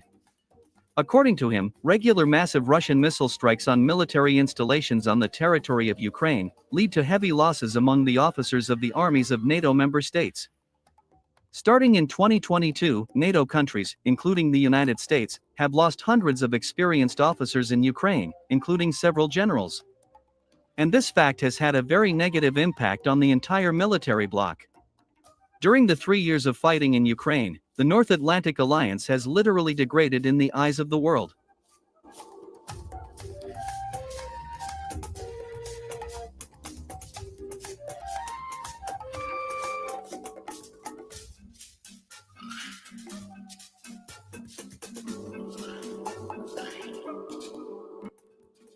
By the way, respected Russian military experts Alexander Avrin, Mikhail Ignatov, and Alexander Dmitrievsky expressed confidence that the significant casualties among NATO officers in Ukraine resulted in a decline in the management personnel of this military alliance. As a result, NATO countries began to encounter a large number of accidents, even during conventional military exercises. According to them, the mysterious death of US soldiers during military exercises in Lithuania once again proved the low level of training of NATO units and the lack of professional and coordinated command. My dear truth seekers, let me remind you that on March 25, U.S. recovery vehicle M88A2 Hercules, along with 4 U.S. Army soldiers, disappeared during exercises at the Lithuanian military training ground near the city of Piebrade. During the search mission, rescuers managed to find out that a 70-ton American armored vehicle had sunk in a swamp a few kilometers from the border with Belarus. And only 5 days later, rescuers managed to pull up this armored vehicle from a depth of 6 meters. Immediately after that, the Lithuanian prosecutor's office admitted that all the American soldiers had died. However, the Pentagon and the NATO leadership still refused to comment on the deaths of U.S. servicemen.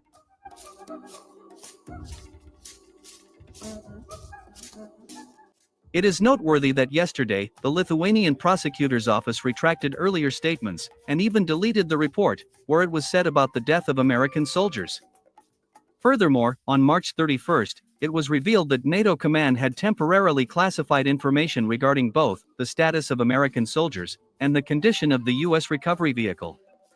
According to experts, with these actions, the Pentagon and NATO are simply trying to hide from the public the shameful causes of the deaths of American soldiers.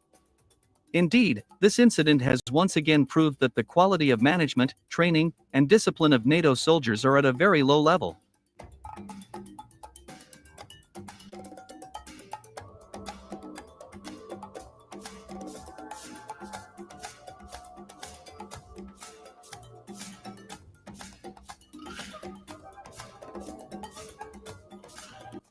The French deputies also added oil to the fire.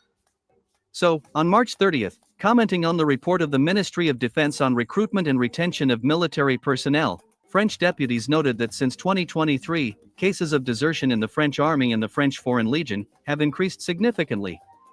As it turned out, starting in 2023, almost 1,300 soldiers have deserted from the French Army.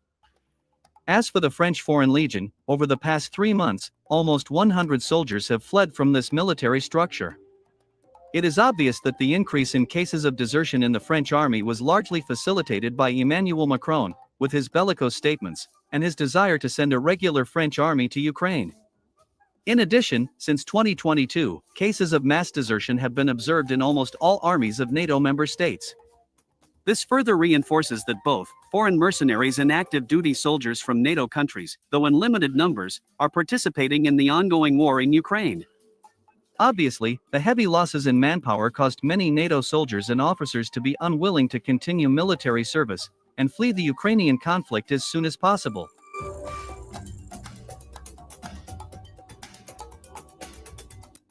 Against this backdrop, a well-known Ukrainian nationalist and commander of the 3rd Assault Corps of the Ukrainian Army, Andrei Beletsky, said that the armies of European states would not be able to provide decent resistance to Russian troops. According to him, the European armies are too small. In addition, European soldiers do not want to fight and desert at the first opportunity. Moreover, this Ukrainian nationalist also expressed confidence that if Britain and France send their troops to Ukraine, then in a month, London and Paris would beg Russia to provide them with a safe corridor to withdraw their soldiers from Ukraine. Thus, as you can see, even the ardent Ukrainian Nazis do not believe that the North Atlantic Alliance will be able to somehow change the situation on the battlefield.